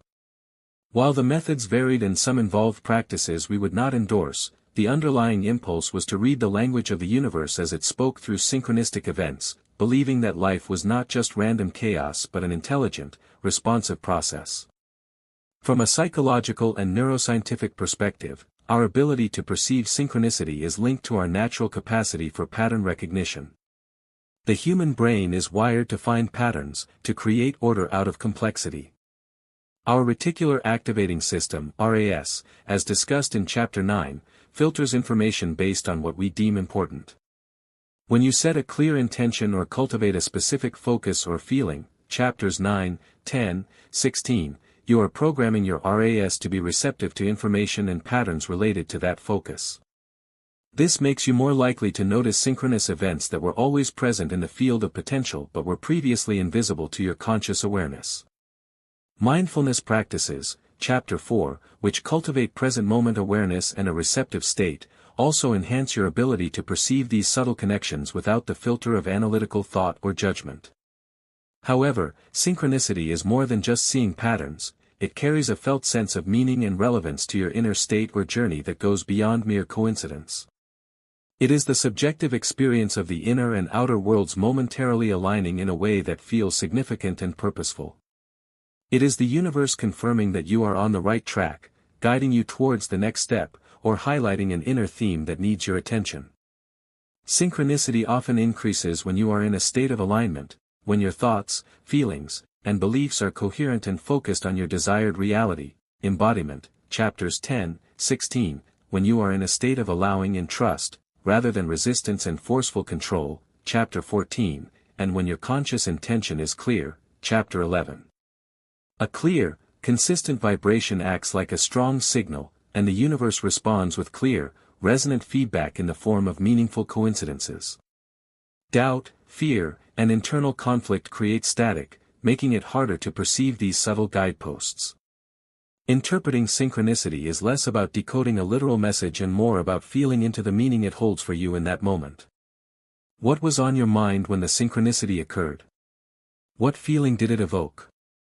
Does it relate to a question you've been asking your inner oracle, Chapter 4? Does it confirm a belief you are cultivating, Chapter 12? Does it seem to be nudging you towards a specific action that feels aligned, inspired action, Chapter 11? Pay attention to the emotional response the synchronicity triggers. Your feelings are key indicators of its relevance and meaning for your path, Chapter 10. Not every coincidence is a profound synchronicity. Discernment is important. A genuine synchronicity typically carries a feeling of significance, surprise, and a clear connection to your inner world or current life situation that feels subjectively meaningful. Trust your intuition, Chapter 4, to discern the difference between random chance and a meaningful sign. Synchronicity is the intelligence of the universe dancing in your lived experience, offering guidance and confirmation when you are open and aligned. To cultivate your ability to notice and work with synchronicity, begin by setting a gentle intention to be aware of meaningful coincidences. You can state aloud or write in a journal, "I am open to seeing the signs the universe is showing me." Keep a synchronicity journal, where you record any events that feel like more than just coincidence, the details of the event, what was on your mind, how you felt, and any potential connections you perceive to your inner state or desires. Reviewing this journal regularly can help you identify patterns in how synchronicity speaks to you. Practice pausing when something feels like a meaningful coincidence and simply ask your inner oracle, "What is the significance of this for me right now?" Allow the answer to arise not just logically, but as a feeling or a subtle knowing. This conscious practice trains your perception to recognize these subtle orchestrations and deepens your trust in the responsive nature of reality. These signs guide you not to a predetermined fate, but back to yourself as the origin point of your world. To live a life of conscious creation, you must claim your inherent authority. Let us now explore the culmination of this journey, recognizing and living from your inner authority. Chapter 18, The Ever-Creating Self, Sustaining the Inner Authority. You have journeyed through the hidden chambers of the self and the subtle dynamics of reality. You have seen the energetic fabric that underlies all form, understood how consciousness shapes potential, listened to the whispers of your inner oracle, faced the reflection in the mirror, and ventured into the depths of the subconscious. You have learned to direct thought, interpret emotions, plant the seeds of desire, cultivate belief, befriend your shadow, ride the river of allowing, participate in the flow of abundance, and embody the frequency of your dreams. You have begun to notice the universe speaking through meaningful coincidences. All these threads weave together to reveal a singular, profound truth: you are not merely a passenger on the unpredictable currents of life, you are the conscious architect of your experience, possessing an inherent power to shape your reality from within. This power is your inner authority. For much of our lives, we are conditioned to believe that authority resides outside of us, in parents, teachers, bosses, governments, external circumstances, or even fate. We feel subject to forces beyond our control, tossed about by external events, hoping that things will somehow improve or that someone or something outside of ourselves will provide the answers, the rescue, or the happiness we seek. This perspective aligns with what psychologists call an external locus of control, the belief that outcomes are primarily determined by external factors, luck, or other people. While external events certainly happen, fixing your sense of power and control solely outside of yourself leaves you feeling disempowered and vulnerable. Shifting towards an internal locus of control is a crucial step in claiming your inner authority. This means recognizing that while you cannot control every external event, you can choose your response to those events, you can control your thoughts, you can cultivate your feelings, you can work with your beliefs, and you can direct your energy. This internal mastery is where your true power resides. It is the realization that the ultimate authority over your inner state, and thus over the vibration you emit and the reality you attract, lies within you. This is the heart of being the conscious architect. Across various myths and wisdom traditions, there are tales of creator deities or beings who bring worlds into existence through thought, word, or will. While not suggesting you are a literal god in the conventional sense, these stories reflect an archetypal understanding of the inherent creative power within consciousness itself. As a part of the universe, endowed with consciousness, you participate in this fundamental creative process.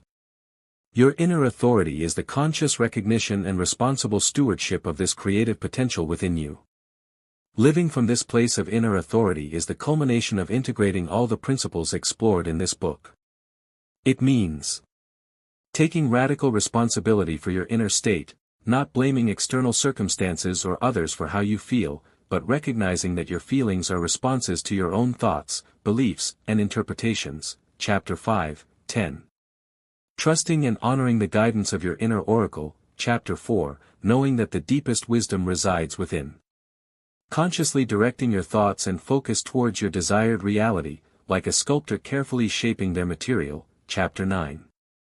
Using your emotions not as reasons to feel powerless, but as a powerful compass guiding you towards alignment, Chapter 10. Committing to understanding and transforming subconscious programs that contradict your conscious desires, Chapter 7. Embracing your authentic self and integrating the shadow, reclaiming your full energy and power, Chapters 6, 13. Practicing allowing and trusting the process, releasing the need for rigid control while knowing you are guided by an intelligent flow, Chapter 14. Participating consciously in the cycle of giving and receiving, knowing that abundance is a natural flow that responds to your openness, Chapter 15.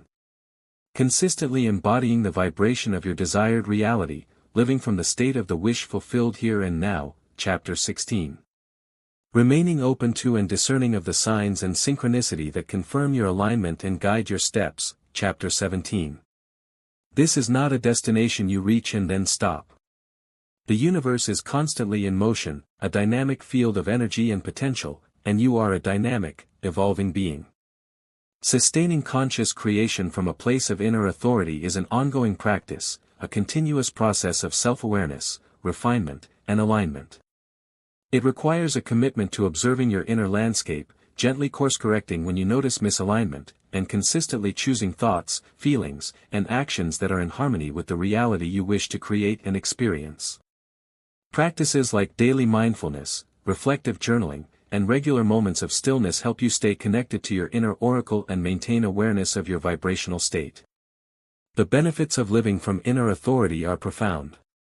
You experience increased resilience in the face of challenges, knowing that your peace and power do not depend on external circumstances. You feel a deeper sense of clarity and purpose, guided by your inner knowing rather than external expectations. Your conscious creation efforts become more potent and consistent, as your internal state is in powerful alignment with your intentions. You experience a greater sense of freedom and self-mastery, knowing that you hold the reins of your own inner world. Your inner authority is the sovereign core of your being, the seat of your creative power, from which you consciously engage with the universe to shape your experienced reality. To solidify your knowing as the conscious architect of your life, dedicate time each day to connect with your inner authority. Stand or sit in a posture that feels strong and centered. Place a hand over your heart or solar plexus. Take a few deep breaths and consciously affirm, I am the conscious architect of my experience. My power resides within. Feel the truth of these words resonating in your body. Throughout your day, practice pausing before reacting to challenging situations and ask yourself, from the perspective of my inner authority, how do I choose to respond to this? At the end of each day, take a few minutes to review your day not in terms of what happened to you, but through the lens of your own state. When was I most aligned with my inner authority today? When did I feel most empowered? When did I feel most disconnected, and what internal state was active then? This consistent practice of self-observation and conscious choice strengthens your connection to your inner power and solidifies your role as the deliberate creator of your life. The book that found you has guided you back to the truth that lies within. The journey of creation continues, limited only by the depths of your own self-discovery.